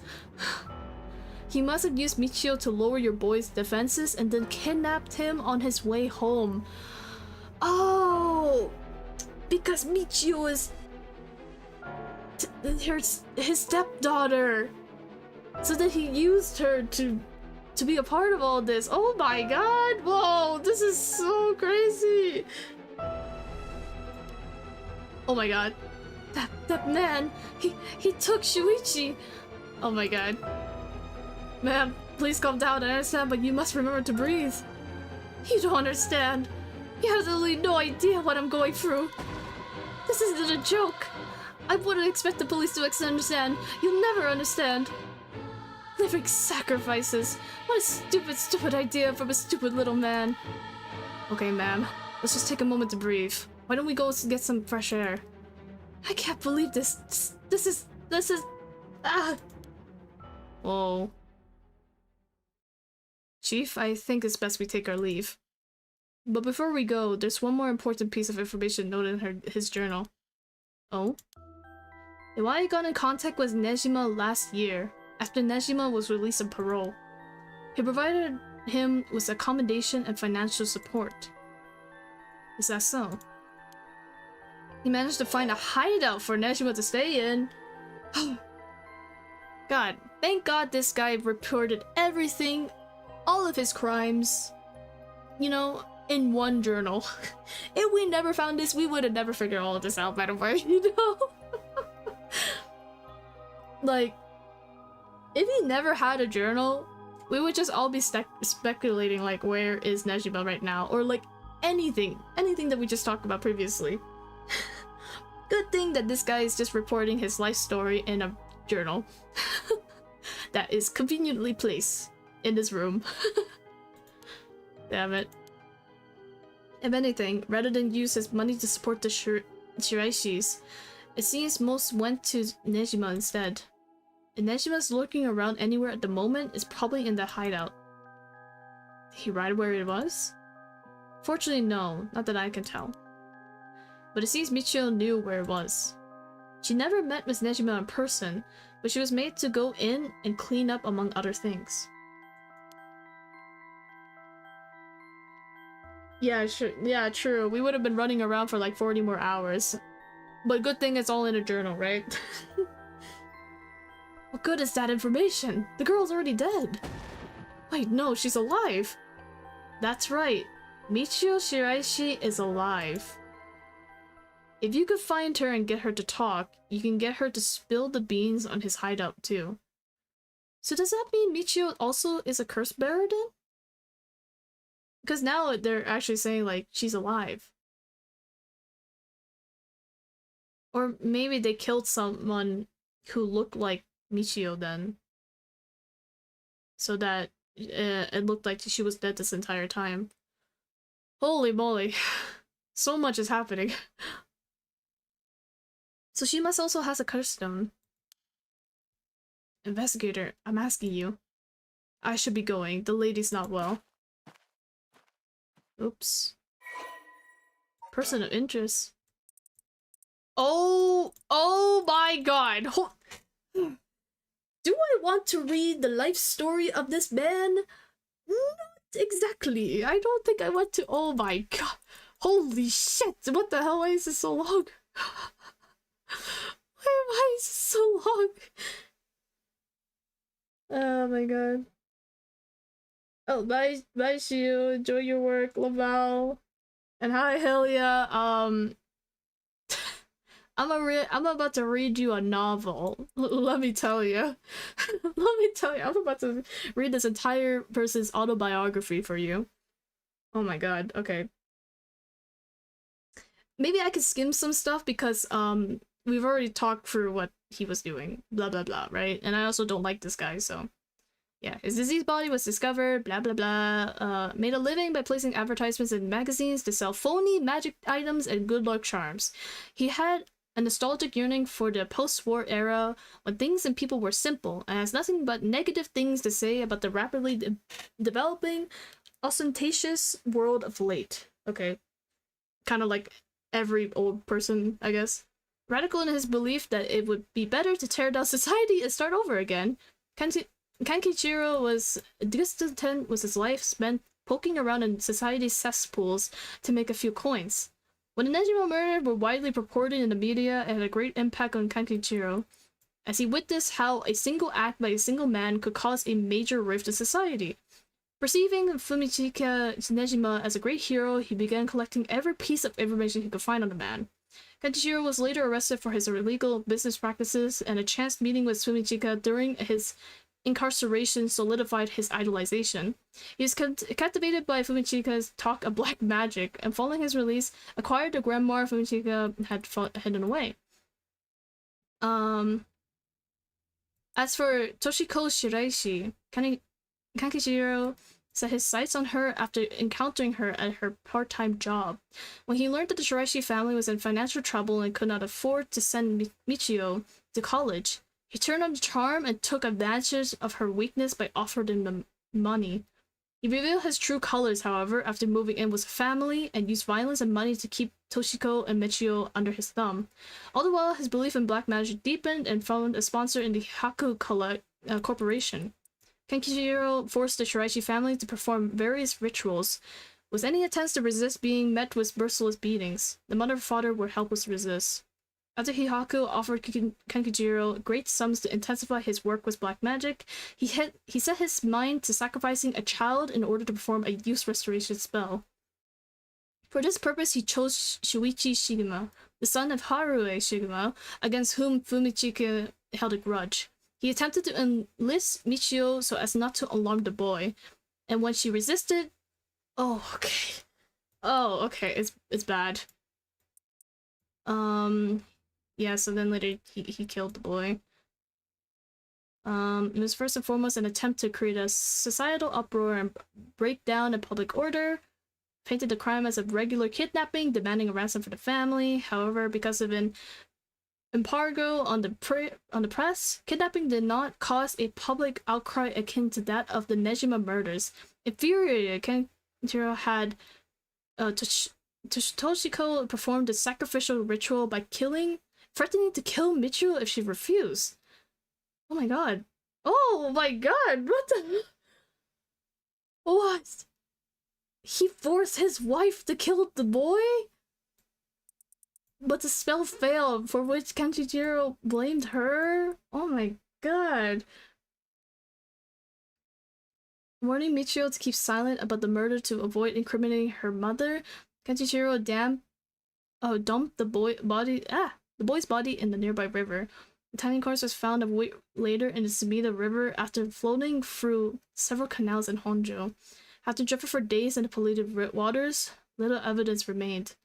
Although Kankijiro performed no further sacrifices, his devotion to black magic only increased.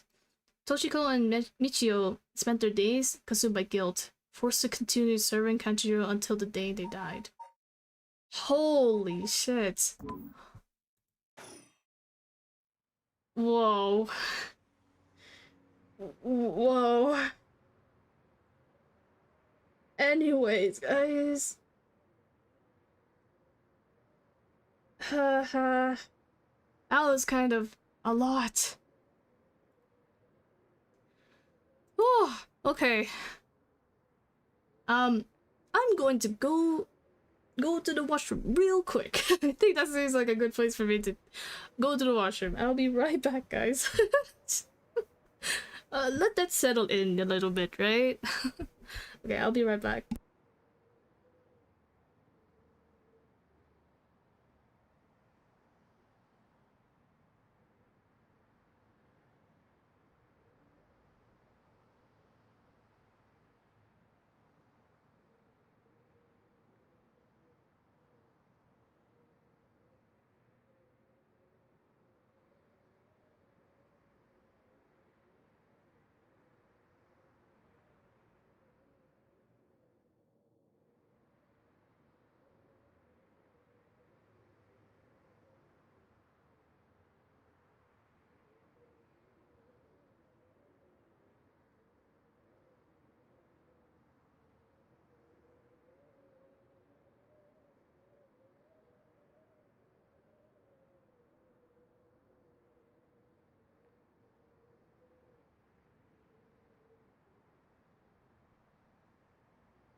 Sorry, I'm back.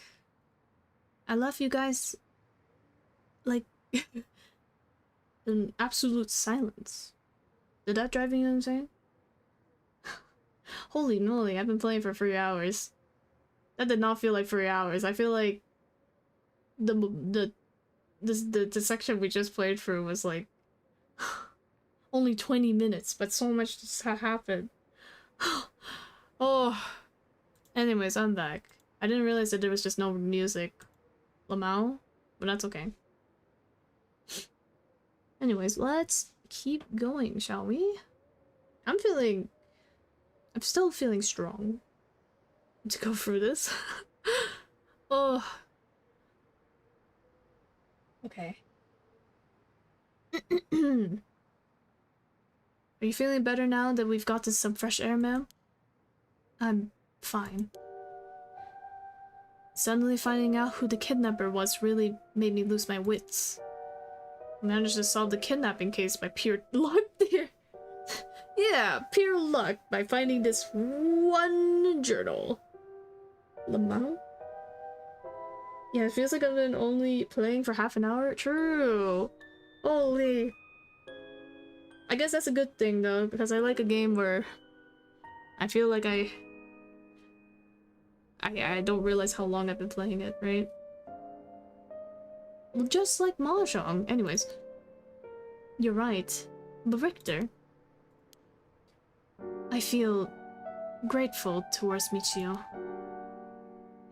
Because she killed the kidnapper? There's that too.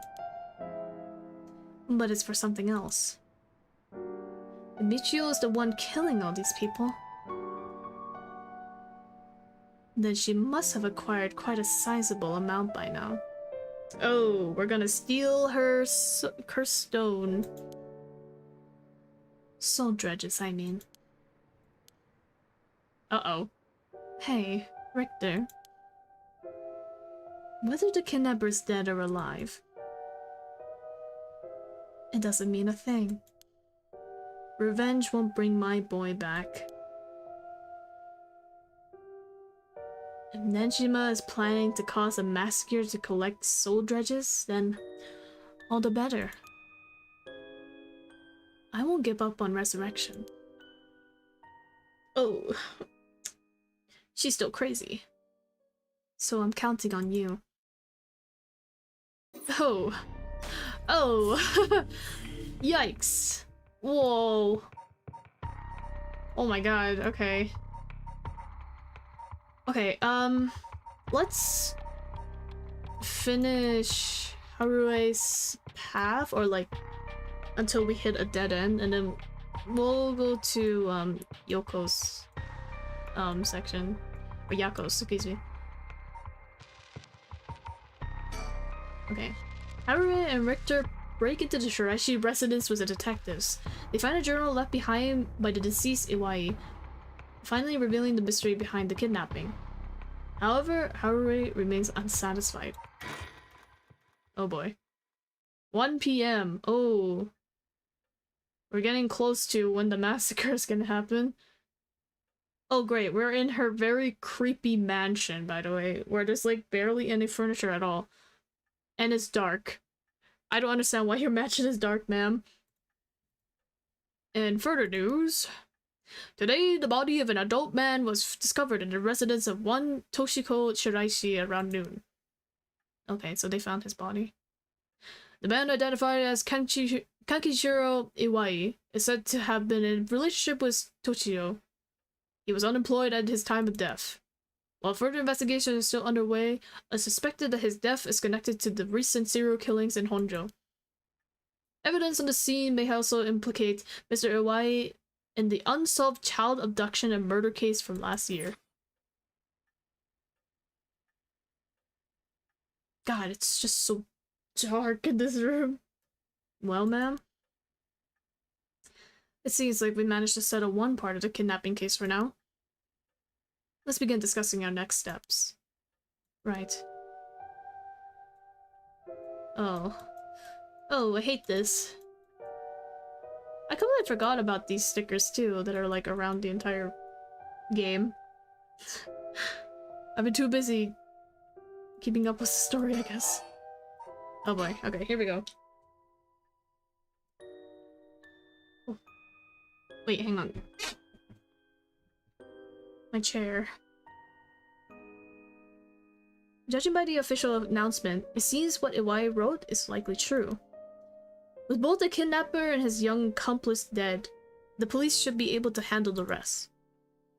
Now that that is over, I can't help but think how pitiful it all is. We never would have known a thing had we not found his journal. Carelessness is what usually leads to crimes like these being exposed.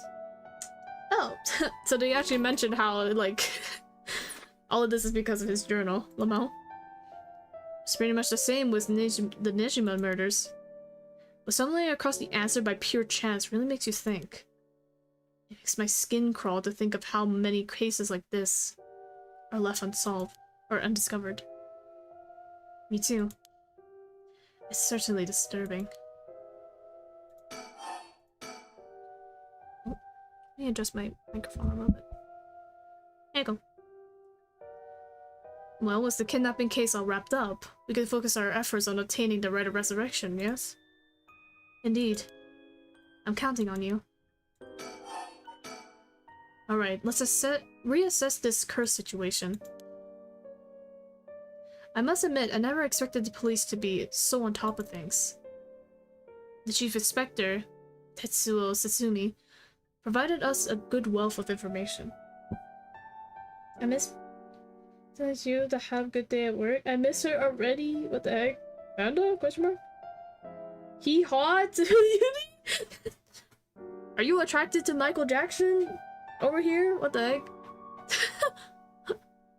Is it because of his hee-hee, or is it because of his attire? I'm surprised he knew so much about the curse bearers. Do you think they notice I'm one of them? Pretty sure Ariel didn't. Chief Inspector, on the other hand, will have to be careful around him. But if he had suspected anything, I'm sure he would have detained us. We should stay vigilant moving forward. Agreed. Even if we steal a curse stone, you may not be able to successfully perform the rite unless you're a curse bearer yourself. Would you be okay with hanging onto the stone from now on? Of course. Just don't use it though, okay? Oh, she does not seem happy with seeing that. Maybe because of his overall look. Hee hee. Oh, I see how it is. Alright. Mo? And what we've heard is true. There are just 3 cursed bearers left to be discovered. There's the Whispering Canal, the Beckoning Light, and the Taiko Asugaru left to investigate. So the Whispering Canal is still, Yoko. Oh wait! Wait, the boy has, updated?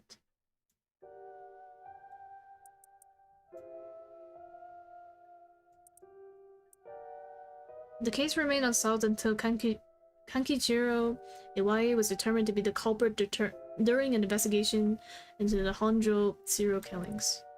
Oh. The hell? Yeah, so anyways, we know that Yoko is the one that has, what's it called? The Whispering Canal, because it was at the literally the beginning of the game. But the Beckoning Light and the Taiko are the ones we don't know yet.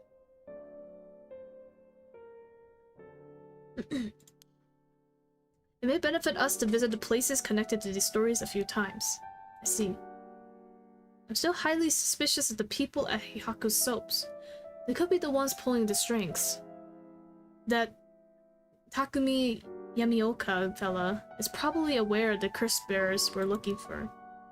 Tracking his movements may prove to be useful. You want to follow him? If we were to follow anyone, he'd be my first choice, but damn it. Times like this really have me wishing I had more personnel.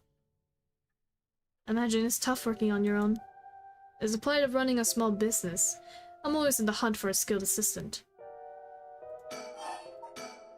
And then there's Nejima, who appears to be a curse bearer too.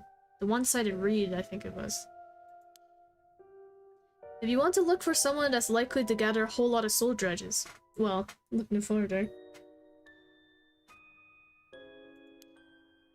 He did say he would unleash his curse on a large number of people at nightfall. If he gets the chance to, if the Chief Inspector manages to track down Michio, then, well, there's a chance he'll manage to apprehend Nejima before he gets up to no good. But why did you tell the Chief Inspector about the safe house, if he hadn't had that lead? It was written in Iwai's memoirs. It was just a matter of time till we found out. Besides, we're talking about a massacre here. I can't just turn a blind eye.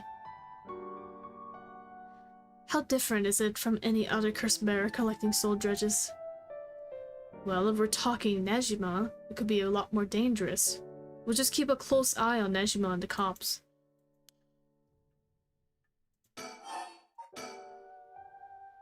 What about that girl from before, Ayame Tono? Do you think she could be a curse bearer? Well, there's a chance she could have gone and stolen someone else's curse stone by now. That's possible too, but... We haven't been to Midoricho Park yet, and the place connected to the Taiko Suguru. Not right. It's close to where she lives. What if she was a curse bearer this entire time? She could have lied. It's possible. It would make her a brilliant actress to boot. The idea's got me itching to investigate her again. The place is rather suspicious. If only we could run into someone there. Oh, I have to keep that in mind, huh? Richter? Yes? Oh, that's right. Would you mind if we make a stop on our way? We can make it quick. I apologize for the diversion, but I'd like to visit a candy store if possible. Yako's home? I suppose I don't mind. Oh. Okay. Then shall we depart? Whoa!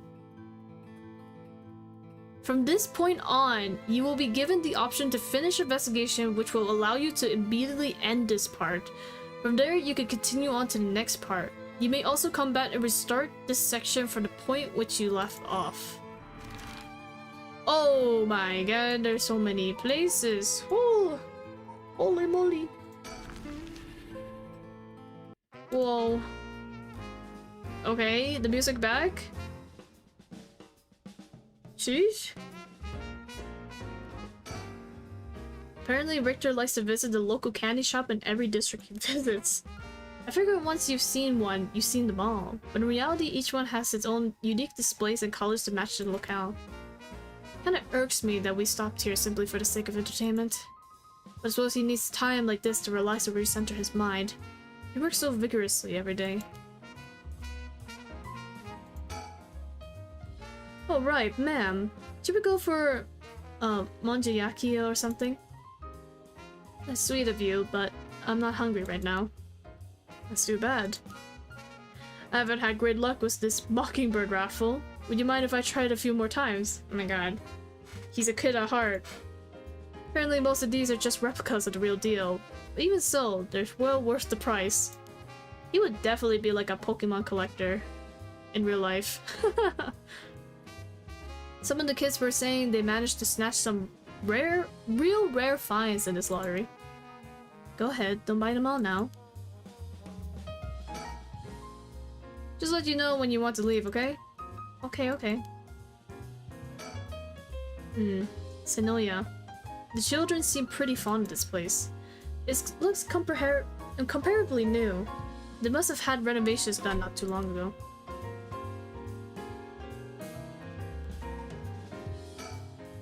Oh, it almost feels like I came here as a child. My boy never had much of a taste for sweets. Makes this kind of a fresh experience for me. The shop's close to the park, so children have been coming and going without pause. Places in this candy shop have been slowly disappearing from the street view recently. Okay. Was this place just so the Richter can have a break? Some vending machines, you can buy candy juice for 100 yen. Damn. These days vending machines sell a lot of things besides juice too. He's up in front of us the kids to participate in the raffle. It's weird seeing an adult his age enjoying himself so much at a candy store. Oh. Since he didn't win anything. He's pounding so hard even the kids are laughing at him. Mao? He's just a silly guy. Okay. We'll end this part. Oh, okay. I guess we'll go somewhere else?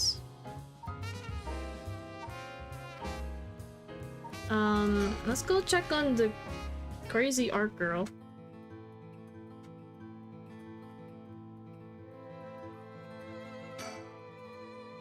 We're reason to believe the cursed bearer, the Taiko Asuguru, was here last night. It's possible they're already dead, but we haven't found any definite leads. Okay. Everyone is relaxing so peacefully in the park. It's hard to imagine it was the site of some horrid curse. Richard seems to be a little nervous when Ayame Tono was mentioned. Or was I just imagining it? The cops have yet to determine who the remaining curse bearers are. We have to find them soon.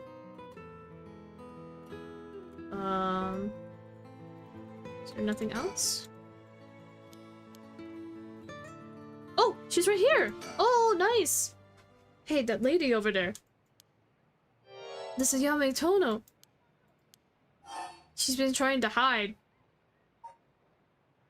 Well, I guess we're gonna watch her in silence. We don't want to startle her and have her run off on us. Oh wait, I should have saved. Oopsies. I should have saved before that. My bad. That's okay. Let's sit and watch her for now. Oh, never mind. I think I have to call off for her. Whoa, I didn't even know I could move over here. Okay. Alright, I'll be back. Ah, he's gone.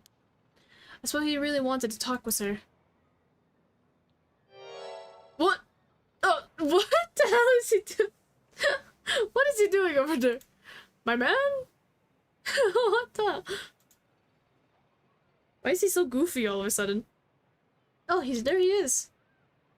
Does he mean to surprise her from behind? Okay. What's going on here? Huh? What the? Sir? Does he mean to intimidate her? Did you notice? I guess his purpose was to talk with her after all. I wonder what they're talking about. She doesn't look like she's planning to run. Oh, they're coming here. What the hell happened? Here she is. What do you think? Smooth work by the master, huh? Yes, very smooth. Hello, thank you so much for yesterday. I know this is sudden, but I'm actually being pursued right now. Pursued? By who? I guess it's the police. Would you be willing to provide me shelter? From the police? I figured we could hear her out and see what kind of mess she's gotten herself in. Don't make me sound like I'm some kind of criminal, please. Why? The police have been in my apartment staked out, so I haven't been able to return home. I heard them say something about wanting to protect me, but something didn't feel right and I got scared. Protect you?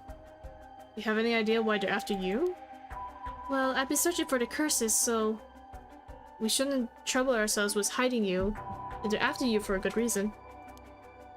Ah, how cruel! Whoa, how cruel?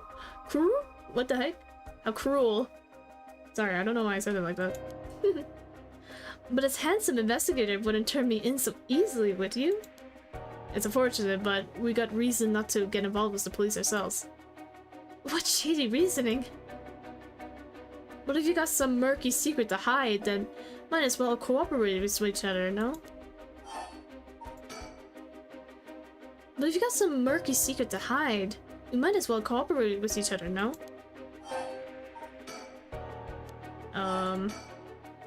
Anyway, how are your plans to resurrect, Hokosai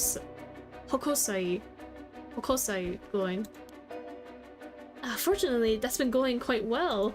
Whoa. Oh? Does that mean you found someone to steal a cursed stone from?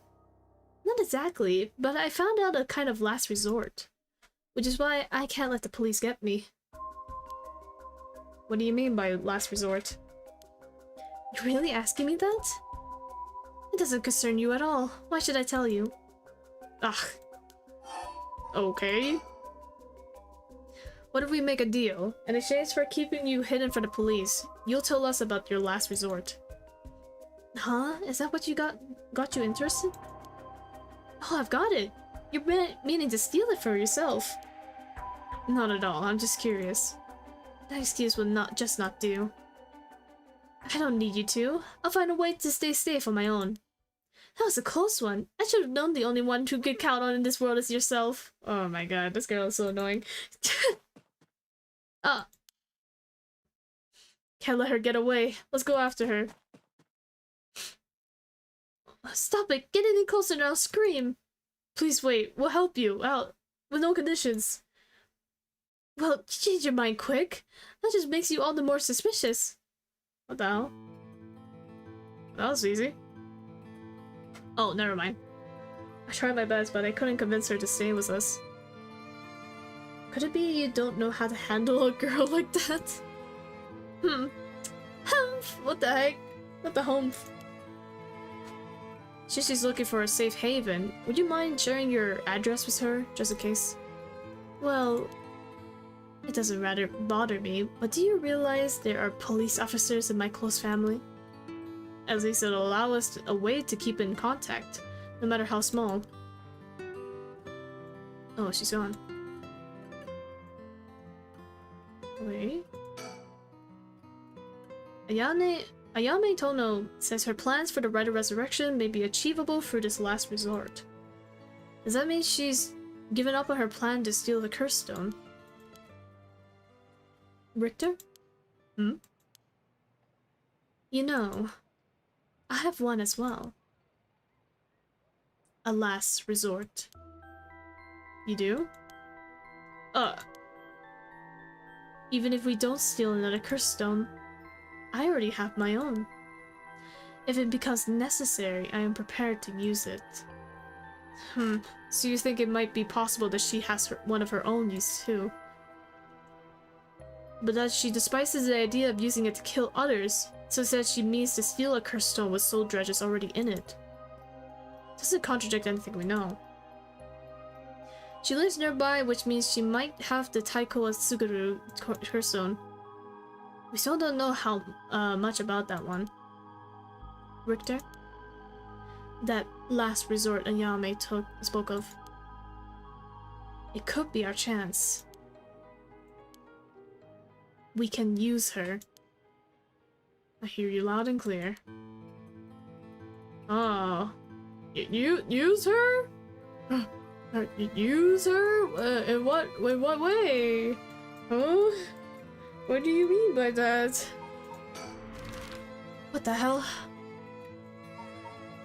Yeah, we went to the candy shop. I guess we'll go to the bridge.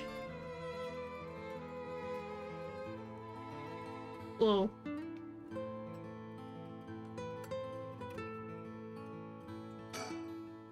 It was out here last night looking for the curse bearer, connecting with the beckoning light too. Do you see anything? Afraid not, but they gotta be out here somewhere. Does that mean there's nothing here then? There's so many old factories alongside the river. It must have been quite different in its glory days. But now most of them are closed down due to the tightened regulations of waste disposal. It doesn't look like anyone's been here for some time. I wonder if one of these factories that got shut down when they... Oh, I wonder if it's one of the factories that got shut down when they tightened up regulations. Wait. What is that? Huh? Guys? I thought that was just a trick of the light. No, the light is quite literally moving. Oh shit. What in the yokai? Richter? Am I the only one seeing this? Hello? What do you think that is? Well, it's called the beckoning light, right? It's supposed to guide people, right? Oh shoot, I keep looking on story chart.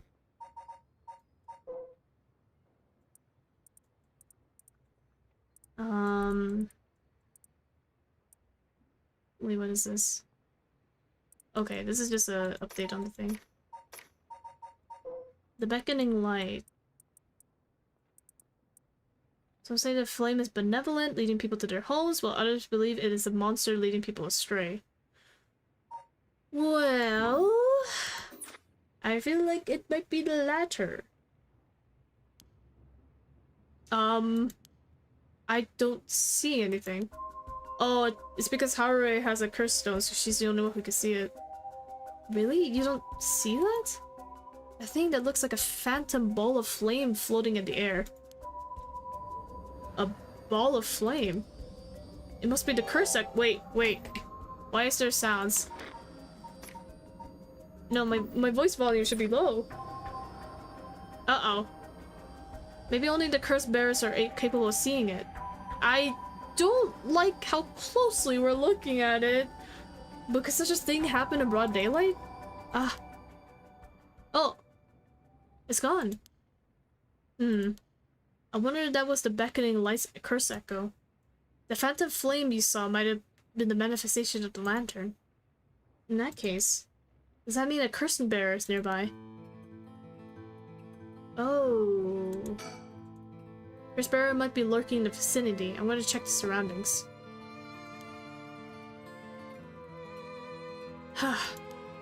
Nothing. I didn't find anyone who looked the part.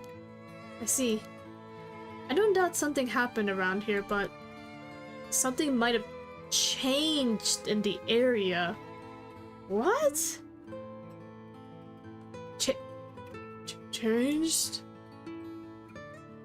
Changed? What do you mean, changed? That's very ominous. Why would you say that? I can still look at the factory. It doesn't seem like anyone's been here for some time. I wonder if it's one of the factories that got shut down. Oh wait, this is the same. No, there's something wrong with the factory, isn't there? Why does it have so many, chimneys?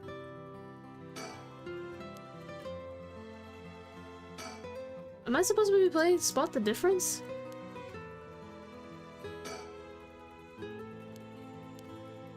What do you mean something has changed? If what I saw was the curse echo of the beckoning night, wouldn't that mean the curse bearer is nearby? Oh, but it could be because it's midday. Am I supposed to see someone here?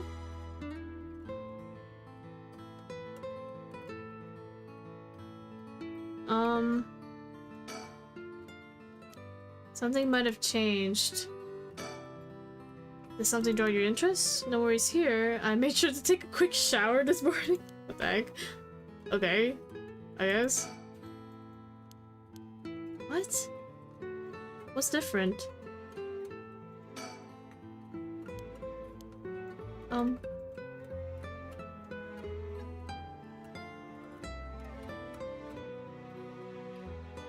I'm putting my mouse everywhere, but I don't know what changed.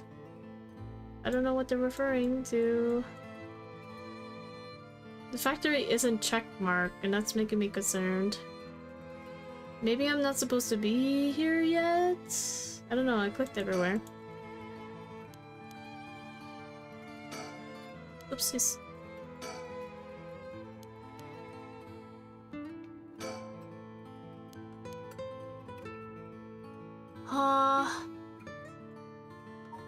Okay, I'll keep that in mind. Let's go to the park, I guess. Oh. Jazz? The area was closed off to the public this morning after his body was found, but the police quickly managed to complete their investigation and reopen the park as if nothing ever happened.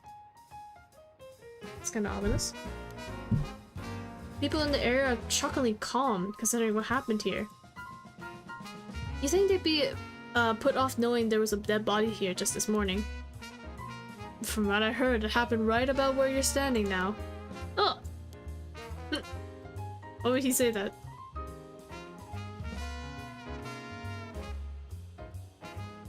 Oh no, not the telephone again. Uh-oh, wait, did my stream die? No, wait, right? Cacto, are you okay? What? No, we're still fine. That's weird. Wait, guys, are we okay? For some reason I heard something. Hmm? Hmm? Question mark? Question mark?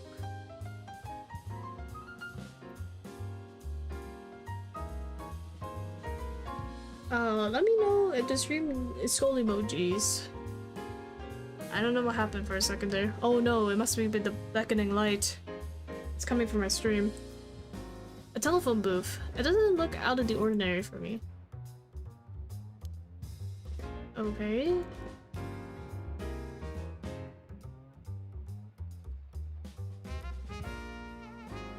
Playground? Would you look at that? That's a pretty unique looking playground. Did it catch your eye? Perhaps. Now's not the time though. But it did get you interested. Does he want to play on it? Bro?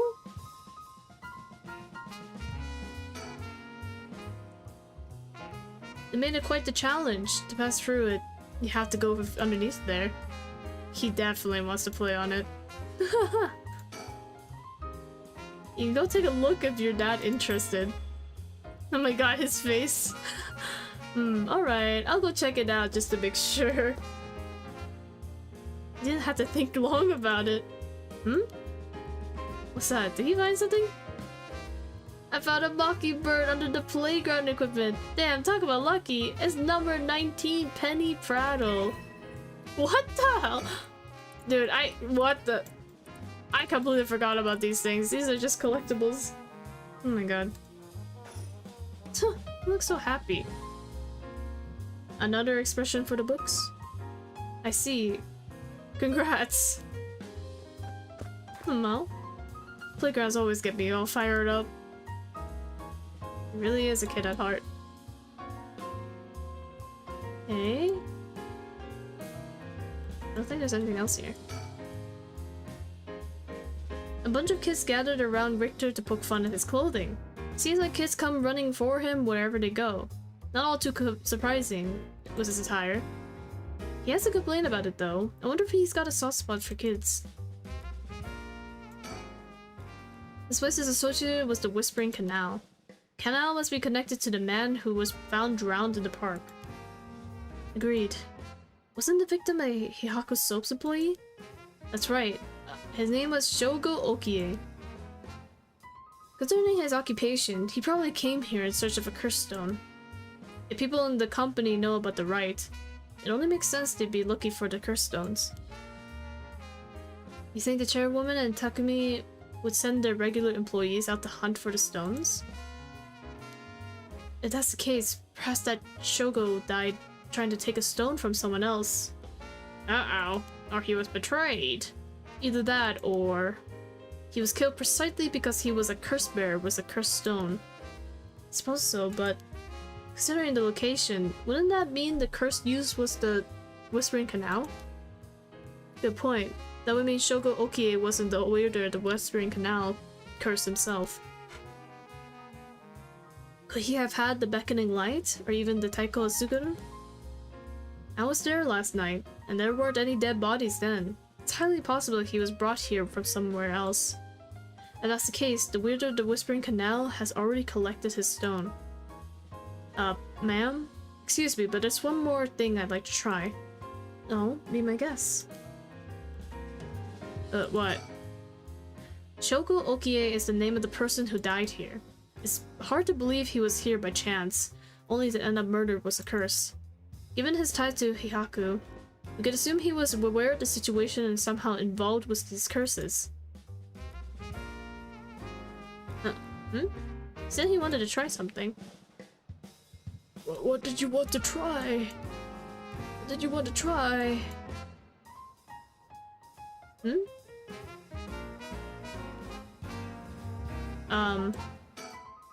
The two curse bearers battled it out here last night? Who could the other person have been? Huh. Okay.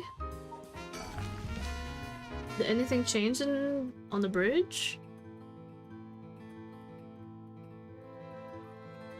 Something changed. But what?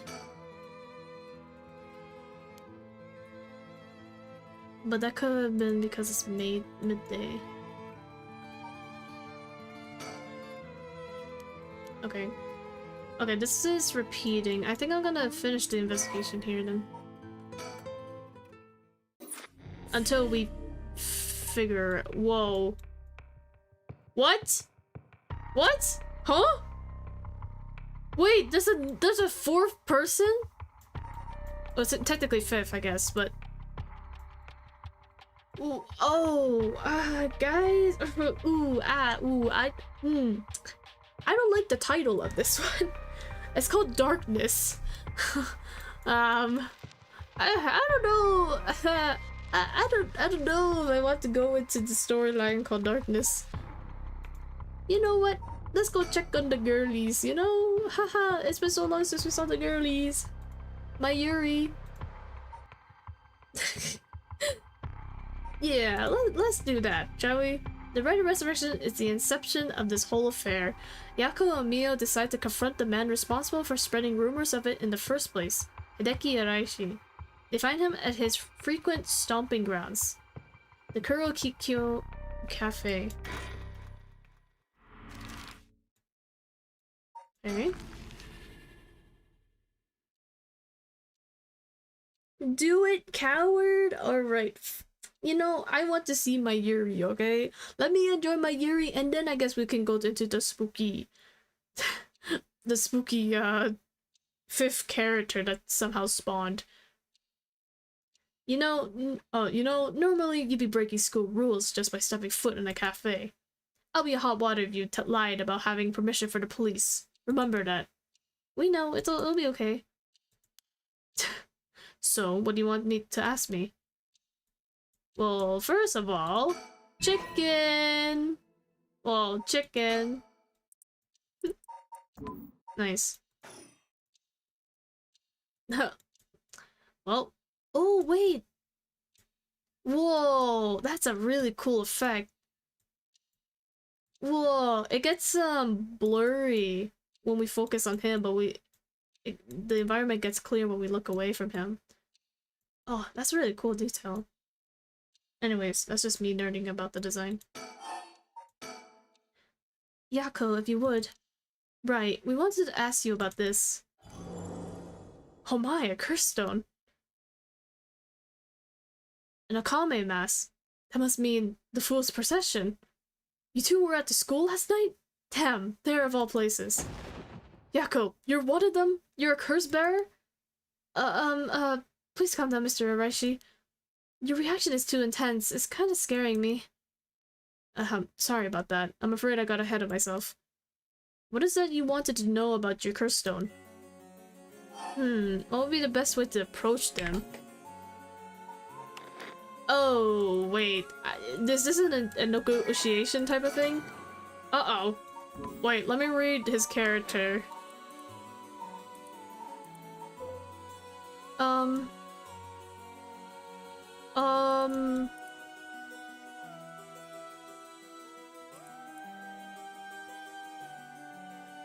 Wait, his conceited nature makes him unpopular among the students. Would he find it weird if we just ended up just like complimenting him a lot? But I feel like intimidating him wouldn't work either. Well, let's try, I guess. It's just a brilliant teacher like you must know an awful lot about these curse stones. Well, it's true that I'm likely the person most well-versed in the matter. Alright. Hit the ego, you know?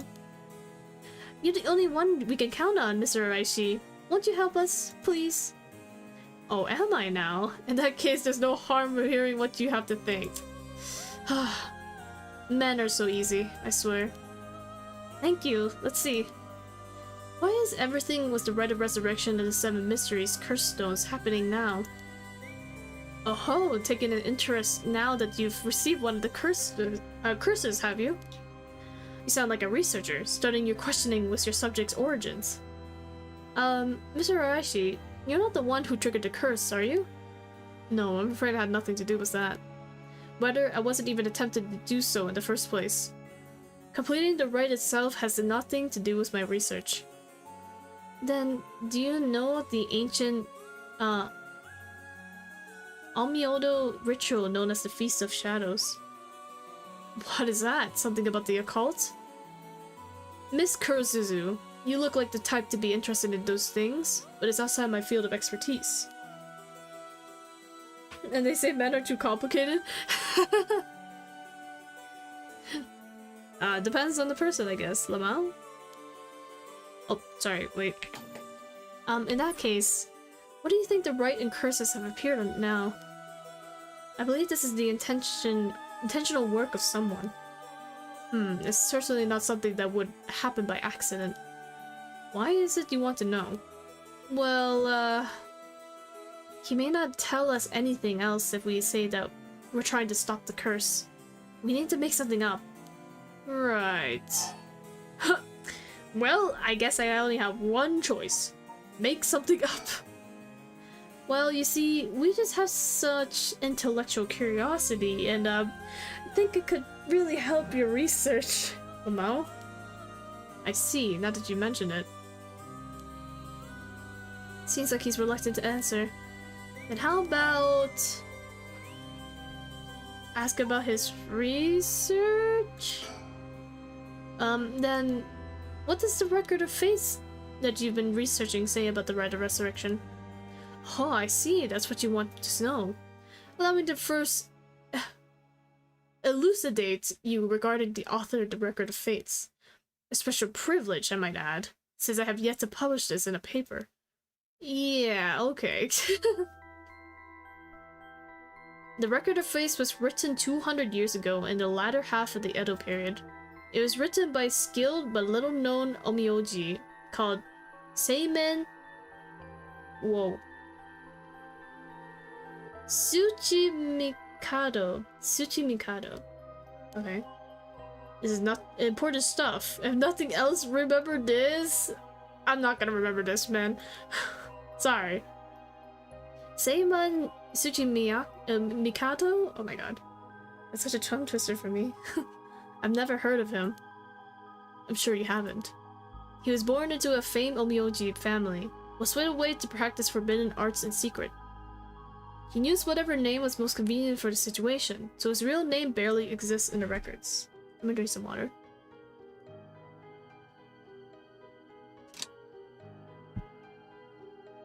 Hydration check. Excuse me. Or so is written in the record of fates. Huh. As brilliant as Seimon was, he was also an eccentric. He delved into researching the Rite of Resurrection, a legendary forbidden ritual that had never been completed. However, by involving himself with this forbidden ritual, he was expelled from his family and eventually found himself in Honjo in Edo. The record of fates are the written Seimon recorded on the road to Edo. I see. So he wrote how to perform the rite himself?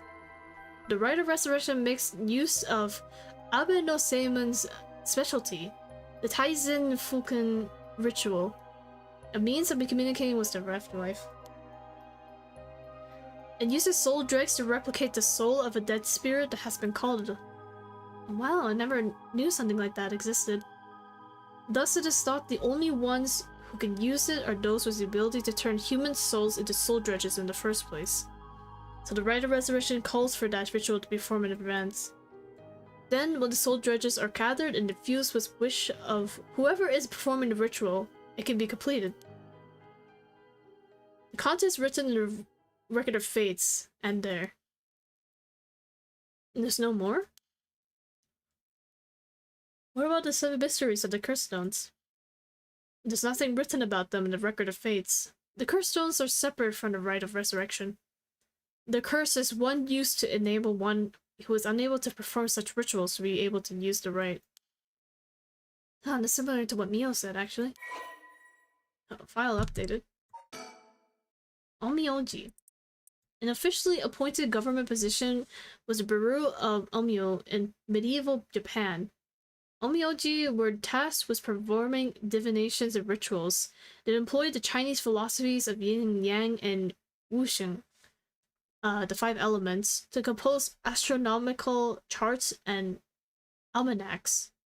High-ranking practitioners use a variety of mystical arts, including ones that brought natural disasters and curses. Onmyoji were also tasked with exorcising demons through the usage of shikigami. Onmyoji thrived during the Heian period, in part due to the work of the famous Onmyoji and later founder of the Tsuchimikado clan, Abe no Seimei. However, Onmyoji began to gradually decline in number after samurai gained control of Japan. At the same time, many of their miraculous arts were lost along with the development of civilization. Although the services of Onmyoji were typically reserved for the upper class, there were a number of shomonji, or hidden Onmyoji, who worked for the common folk. The Rite of Resurrection. You get to Abe no Seimei. It converts souls of the dead bound for the underworld, with soul dredges collected as sacrifices for the Taisen Fukun ritual. Fukun ritual? The secret art of converting souls to soul dredges is out of reach to all but the most skilled practitioners. How are the 7 mysteries related to the rite? Excuse me, Mr. Araishi. What is it, Miss Kurosuzu? You published a theory before the incident took place. It said that the rite of ritual and origin of 7 mysteries of Honjo are related somehow. What proof did you have of it? You really know your stuff. What about that? There was somewhat sensationalized piece written for occult magazines. Oh, really? It was just nonsense then? Not exactly, rather. It's not a complete fabrication. There is a basis for it. And that is? Well, I suppose there's no harm telling a couple students so passionate about this topic. Thank you. This is something I discovered from referencing numerous texts unrelated to the Record of Fates. It was just after Seimei arrived in Honjo. There are records of a conflict over a ritual used to resurrect the dead in Honjo. A conflict over resurrecting the dead? I don't know the details. A man enticed the public with claims and a spell that could resurrect the dead, causing a conflict that ended tragically with 9 dead. That is the only remaining reference. 9 people fighting over a resurrection ritual. Sounds like what's happening right now. I call this tragedy the Honjo incident, and has long been a subject of my research. And I suspect that this Honjo incident might be the very origin of the 7 mysteries of Honjo. So what you're saying is, the resurrection ritual at the root of the Honjo incident is Seimei's rite of resurrection? Yes, that is how the Record of Fate ties everything together. To put it in a chronological order, first Seimei brought the rite of ritual to Edo. You can assume that, by this point, Seimei was likely using a different name. Then in Honjo, 9 people fought to death over this rite, the Honjo incident. After that, the incident was covered up by an interested party, preventing it from being recorded in history fully. Excuse me. Eventually, it was passed down in incomplete pieces, becoming known as the 7 Mysteries of Honjo. That's more or less the course of events. The Honjo incident. During the Edo period, a chain of events that occurred around a certain resurrection spell became the basis for the 7 Mysteries of Honjo. So that's how they're connected. Then, if I'm getting this right, the 7 mysteries were basically required to gather the soul dredges necessary for the rite. Hehehe, and there's more. With this most recent occurrence of the curse, I've become even more confident in my theory. You are? Yes, the reason for it being the resentful memories of the 7 mysteries etched into those who received the curse stones. Resentful memories. Yako, if you really are a curse bearer, then when you obtained your curse stone, you would have had a resentful memory implanted in your mind. Oh, I did! Exactly. Those memories are what happened in the final moments of the 9 who died in the Honjo incident. Broadly speaking, they involve dying while bearing some kind of deep resentment. The 9 victims became the 9 curse echoes, which over time came to be spoken of as the 7 mysteries. Thus gathering the resentful memories, granted by the present curses and connecting them together, it will reveal once and for all what happened during the Honjo incident. Huh. That's why you must tell me about the resentful memory of your fool's procession, Byako. Mio, should I? Yeah, I think it's okay. We need all the information we can get. Okay, Mr. Aishi, I'll tell you about the memory of the fool's procession. Excellent. So basically, it's about a woman who died falling from a Yagura tower at a festival. Interesting. It's not that one then. Not that one? What do you mean? Among the 9 victims of the Honjo incident, that is to say, the 9 curse echoes. One of them is Seimin himself, or so I suspect. Oh? Huh? Seimin was one of the victims at the Honjo incident too? Meaning, Nomioji as powerful as him also became a curse echo? Right, it would make sense that the curse stone tied to a curse echo like that would be special. The power of a curse stone is different based on the curse echo? Mio. Then maybe with Seimin's curse echo we could... Yes, we may be able to settle this whole situation. Hey, what are you two whispering about? It's nothing, sorry. Oops. Mr. Araishi, how many of the resentful memories have you gathered so far? I've learned a number of them. The Evergreen Beach, the Foot Washing Mansion, the Ever-Burning Lantern, and now the Fool's Procession makes 4. Of those, the most important are the Foot Washing Mansion and the Evergreen Beach. What are they about? First, the Foot Washing Mansion. An Omyoji appears distinctly in this one. Really? But not Seimin, I'm afraid. A female Omyoji who sought the right of resurrection due to her obsession with her personal appearance. Her legs, which she had almost taken pride in, were stricken with corruption after she was defeated by Seimin. Her curse echo is notable for being particularly easy to fulfill the requirements necessary to use the curse. The detective did well to escape this one. So a female Omyoji and rival of Seimin was involved in the Honjo incident. It certainly is interesting. Next to Evergreen Beach. This curse echo is from a craftsman of Nisuke carvings named Jinkichi, who was hanged for spreading baseless rumors. He apparently spoke of something that granted the ability to bring back the dead. The right of resurrection. Precisely, this man Jinkichi must have been in contact with Seimin. I could have just I could just collect all the memories. Everything will be revealed, and the truth of the 7 mysteries will be mine. That is the knowledge I desire. Meaning you need to gather as much information as you can from the curse bearers. Precisely. I have an agreement to exchange information with those detectives. But they might not even find the other curse bearers, so I must take measures on my own. What's the trigger? What's the trigger for the curse to occur? Another thing. Yes. You never really finished about what the trigger for all of this was. Well, I don't know. Really? You're not hiding something from us, are you? Uh-oh.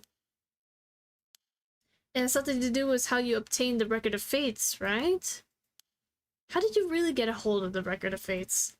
To tell you the truth, we're in a race against time. It can be a disaster if we don't hurry. What are you talking about? Someone left a warning that at sundown today, they would use a curse to kill a lot of people. The one who left the message is the culprit behind the Nejima murders from 20 years ago. What? Something so terrible will happen? I won't allow potential hundreds of people to become victims of a curse. I'll do anything in my power to stop it. Zuraishi, please, tell us everything you know. I'm sorry, but I truly don't know anything. Truth is, I was given the record of fates by a woman. A woman? Is it the Hihaku Soaps chairwoman? Well, her voice sounded like a woman's, but I didn't actually see what she looked like. 1 month ago, while I was investigating at night, I suddenly heard a formless voice. A woman's voice? It said, I entrust you with this ancient manuscript, and the right of resurrection held within its pages. Spread rumors of this ritual as far and wide as you can in the coming months. And before I knew it, an old document had fallen down at my feet? Whoa, hang on, pause. 1 month? She specified the time period? I was told if I did that, I could study the manuscript as much as I please. I wanted so badly to verify its authenticity, I ended up accepting. I never heard anything from the voice since then. Oh. It must have had you spread rumors in order to strengthen the power of the curse. To tie together the curse and the desire to seek out the right. This makes it likely that the owner of the voice is the mastermind behind all of this. Hence it went public with the record of fates. Hihaku and occult magazines immediately jumping at the news as it was a financial boon for me. Huh? Hihaku? As in Hihaku Soaps? Right, I mean, no, that's not important. Just a personal business. Bruh. After that, I waited, trying to predict what would occur in a month's time. That's when the curse began. Those are all the details I have. Is there anything else you know? Very well, I've told you this much. I may as well give you one more thing. One more! Thank you. What might that be? About same as Record of Fates. There is a sort of continuation of it. Another document called the Record of Fates Yin Scroll. Continuation. Actually, a section written in Seimon's own hand was appended to the manuscript. According to which, after the Honjo incident, Seimon lamented such a calamity taking place. He apparently wrote the addendum for the event that the tragedy became its own curse. It seems he had an idea that the victims of the Honjo incident would turn into cursed echoes and be used to gather soul dredge.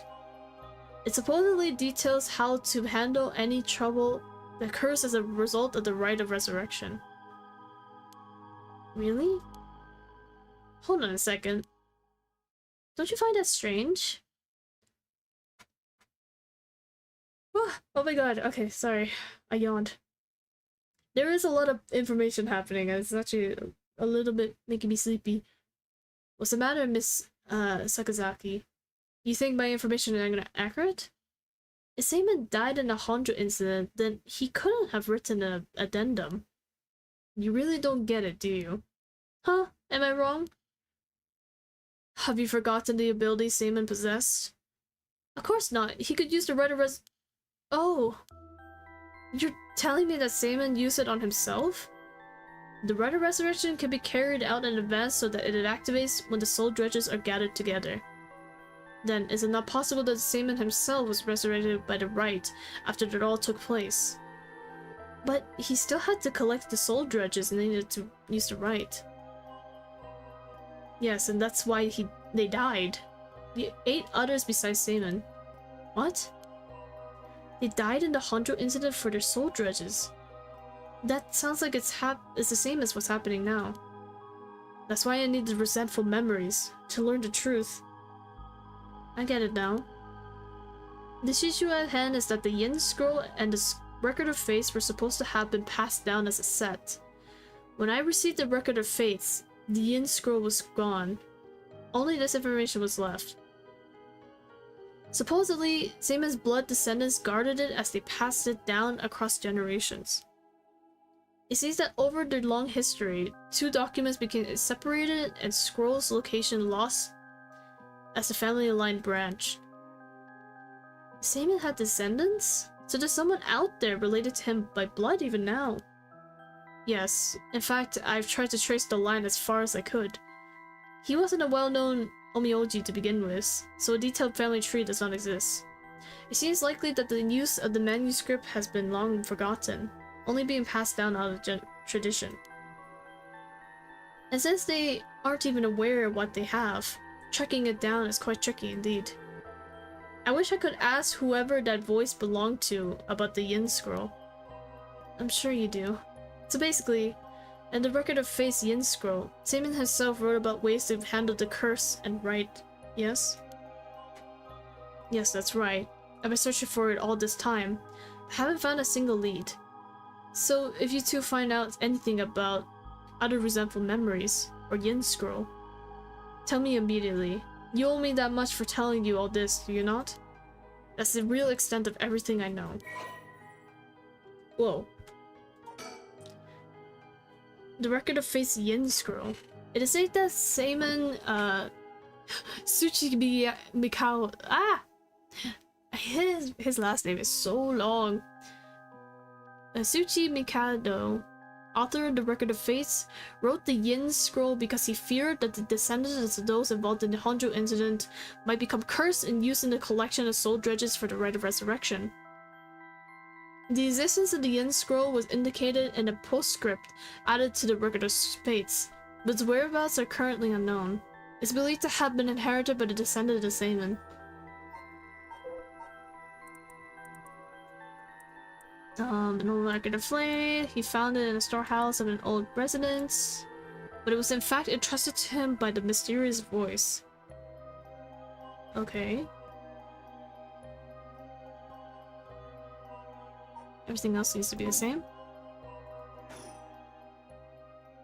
Yes, I understand. Ah. Thank you for your help. If you bring me some useful information, I'll take it into consideration for your school grades. Damn. Bribery. Oh, 1 p.m.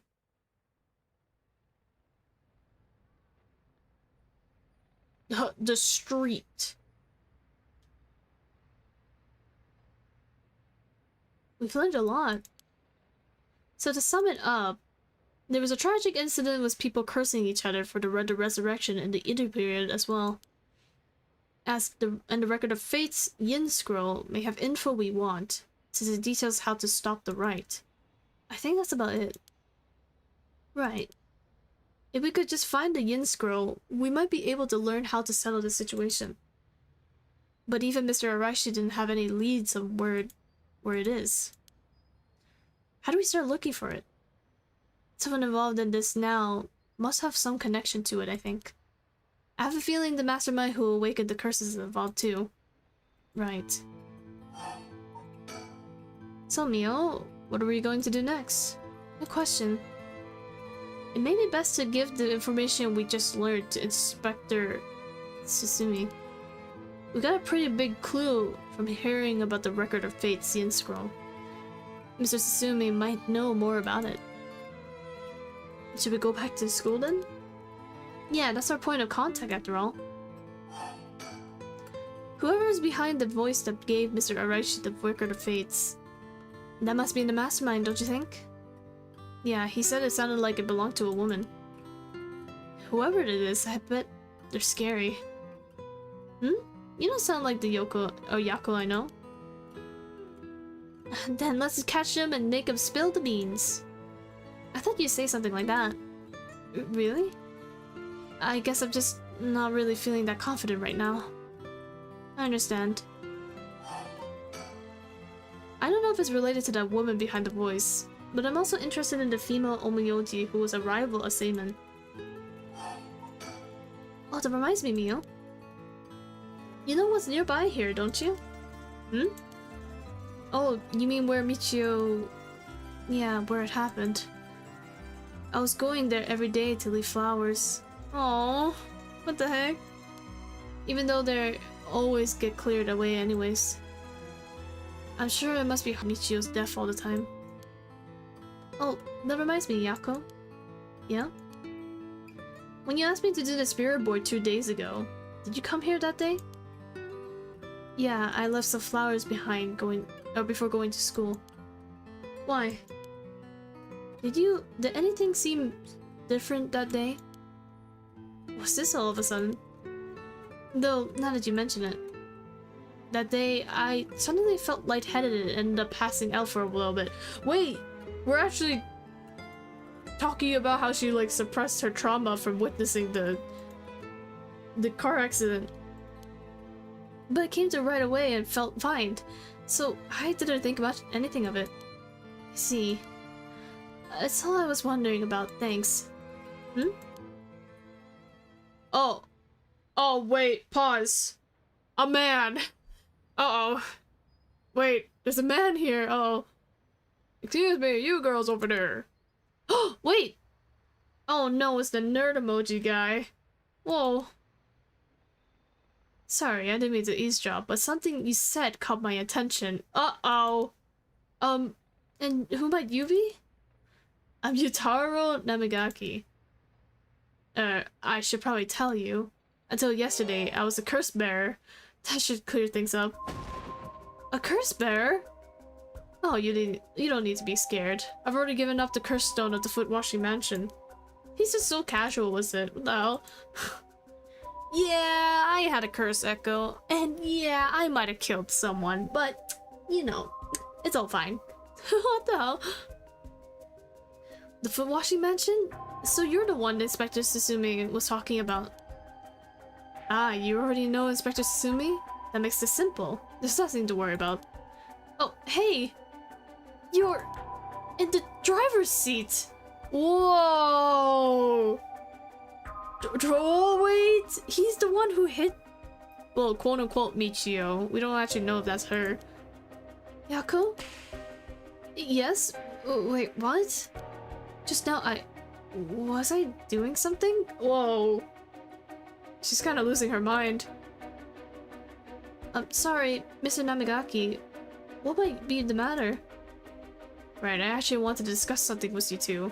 Would you come with me if you have a little time? Excuse me? Excuse me? A random guy asking these two girls to go with him? In which they never met before? Hello? Discuss something? Was us? You were talking about Michio Shiraishi, right? It's related to that. Huh? I'm sure you would learn a few things yourselves. If not now, later it's fine. I'll be waiting around Ryogoku Bridge? What the hell is happening? Something rubs me the wrong way about this, but he mentioned Michio. What do we do? Oh, yeah, we should definitely tell the detectives. We should not be following a random man. We should not be following a random man to a secluded area where no one can see us. He might pull up his car and hit us next, you know? No, we should check on the detectives. Sorry, but there's something we've got to take care of. We'll have to pass. Oh. Why does he look like that? Hello? Oh. Is that so? Well, that's too bad. I'm in no rush, so I'll be waiting at Ryogoku Bridge if you change your minds. What the hell? Okay, maybe it was a good thing Oh shit. Maybe it was a good thing I chose the other option. Oh. What is this? What is this? Guys. Do I have to do the spooky darkness? I hate that. Do I have to do the spooky dark? The deep dark.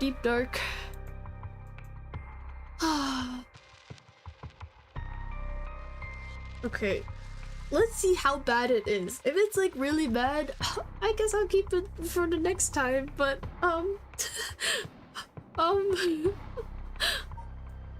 okay, we're going in.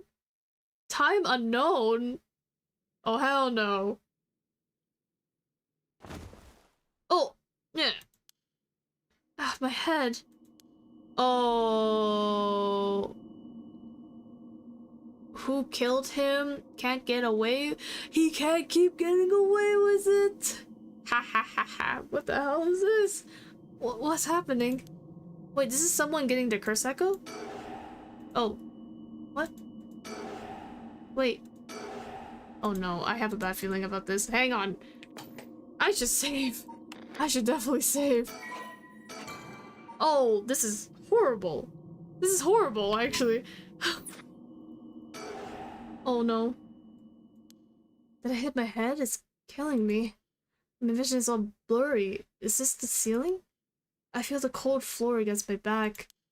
I must have fallen or something. Get up. Oh. Huh? My body won't move. Why? And why am I on the floor in the first place? No. Hold on. More importantly. Who am I? Oh no. I had a concussion. Okay, think. Try to remember something, anything. Oh! Oh! Rite of Resurrection! Killed him! Ah! Oh my god, I just got the Akira meme. Leave me alone! Bing! Ah! Oh! Oh my god! Okay, jump scare. Wait, am I the fiance? I don't know, it showed Hajime, so like, the only person I could know associated with him is the fiance. Wait, is this her?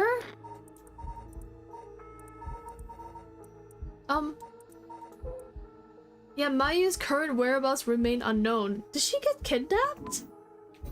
Oh no. It feels like my head is going to split apart. What was that? A man's face. I think I've seen it before. I'm sure I know it. Wait. Hmm? Hajime Yoshimi, right? What? Huh? Wait. First name or last name basis? What are we doing? Okay, I know his. Let's just do last name just in case. Yoshimi. Hajime Yoshimi. That's it, I know that name. Oh, thank god, I cheated before entering that. Oh no, wait. Whoa. Wait, hello? Did my stream die? Hello? Why is... Hello? Did my stream... Not the stream having a slight problem when I'm in a scary dark room. Hello? What? Are we okay? Hmm? Oh my god. The timing couldn't have been better. You're good? Okay. Thank you, Crow. What the hell? What happened? The dark base obscuring my memories is slowly starting to clear. Ah, my head is hurting again. Whoa! Whoa! Oh no, are we gonna see him die in front of us? What was that, a memory of mine? Hajime and I think we were close. Yeah, this is definitely the fiancé. But the first thing I saw, he was dead. Did I... Just what kind of person am I? Get up. Oh, I hate this. Oh, I hate this. Stop. I can move again, and I think my mind is starting to clear. Oh, I hate this. No. This is horror. Oh no. I hate this. It looks like I'm in some kind of warehouse. Maybe I can find some clues of what to happen. I should take a look around. You can press this button at any moment in this chapter and start again with the same point when you select resume. If you get stuck, try playing a different route before returning to this one. Oh, say less. Oh, say less. Haha. Ha. Don't worry, guys. we'll come back to that. Oh, I'm not ready for that. You know, it said to, if I'm stuck, I can come back to it anytime, you know? Yeah, oh no. I guess we'll have to do this next stream. Ha ha. Ha ha ha ha. Anyways, yeah, we'll just read like the first part of this and then I think I'm gonna end the stream. This is already been 4 hours again. Whoa, I think this game might take a lot longer than 12 hours. I thought that we were gonna get close to like the ending, but it really doesn't feel like it. And also it feels like my internet is like dying a little bit at this time. Coward. Kuro, why don't you play this game and then you play it, hmm? Wouldn't it be fun? Haha. Wouldn't it be so fun that we start the next stream of me going into the darkness? Ha ha ha ha. I will be honest, like when we were talking to the professor guy, I was kind of falling asleep. Oh no. Yeah. Yeah, it'll be so exciting when I start the stream in the darkness. Haha. Or like after we do this one and then we have to go back to that section anyways. At the Shiraisi home, Susumi and Ariel learn the truth about many things, including the death of Kenjichiro Iwai. They hurry to the high school after learning that Michio and Shiraishi knew the whereabouts of Nejima's hideout. Yeah, I kind of want to find Nejima's hideout too.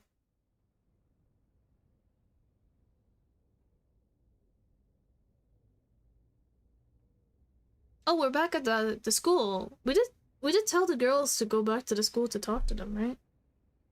Okay. Oh, cliffhanger, I guess. Haha. That's where we're gonna leave it. Oh my god. That darkness is messed up, man. I can't believe they would do that. Ha ha ha. Alright. Okay. When will I stream this again? Let's see.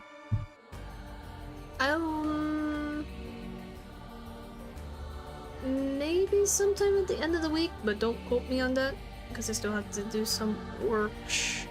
Haha. Work. Oh my god, I'm gonna sneeze again. Wait. I don't know why I keep on sneezing.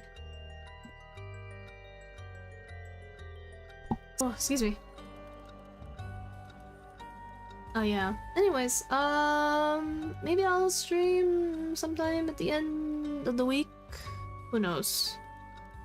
Who will knows? But definitely not tomorrow since I have to keep posting some work. But yeah, okay. Thank you everyone for joining. We still have... It feels like we still have quite a ways to go. So, yeah. We're getting close to the massacre, I guess. So that would be fun. But yeah, I'm gonna rest my voice as well. Especially there's like a lot more reading. It felt like there's a lot more reading today. So yeah, okay. Yeah, to everyone. Thank you for watching. Be careful of the darkness. Whenever you look into the darkness will look back at you. Anyways, we'll start again with the Detective Yaoi. I also realized that like every time I end the stream, we always go back to the Yaoi, so it's like a perfect cleanser, you know, whenever I come back. But yeah. Okay, Otsu. Bye bye, bye bye.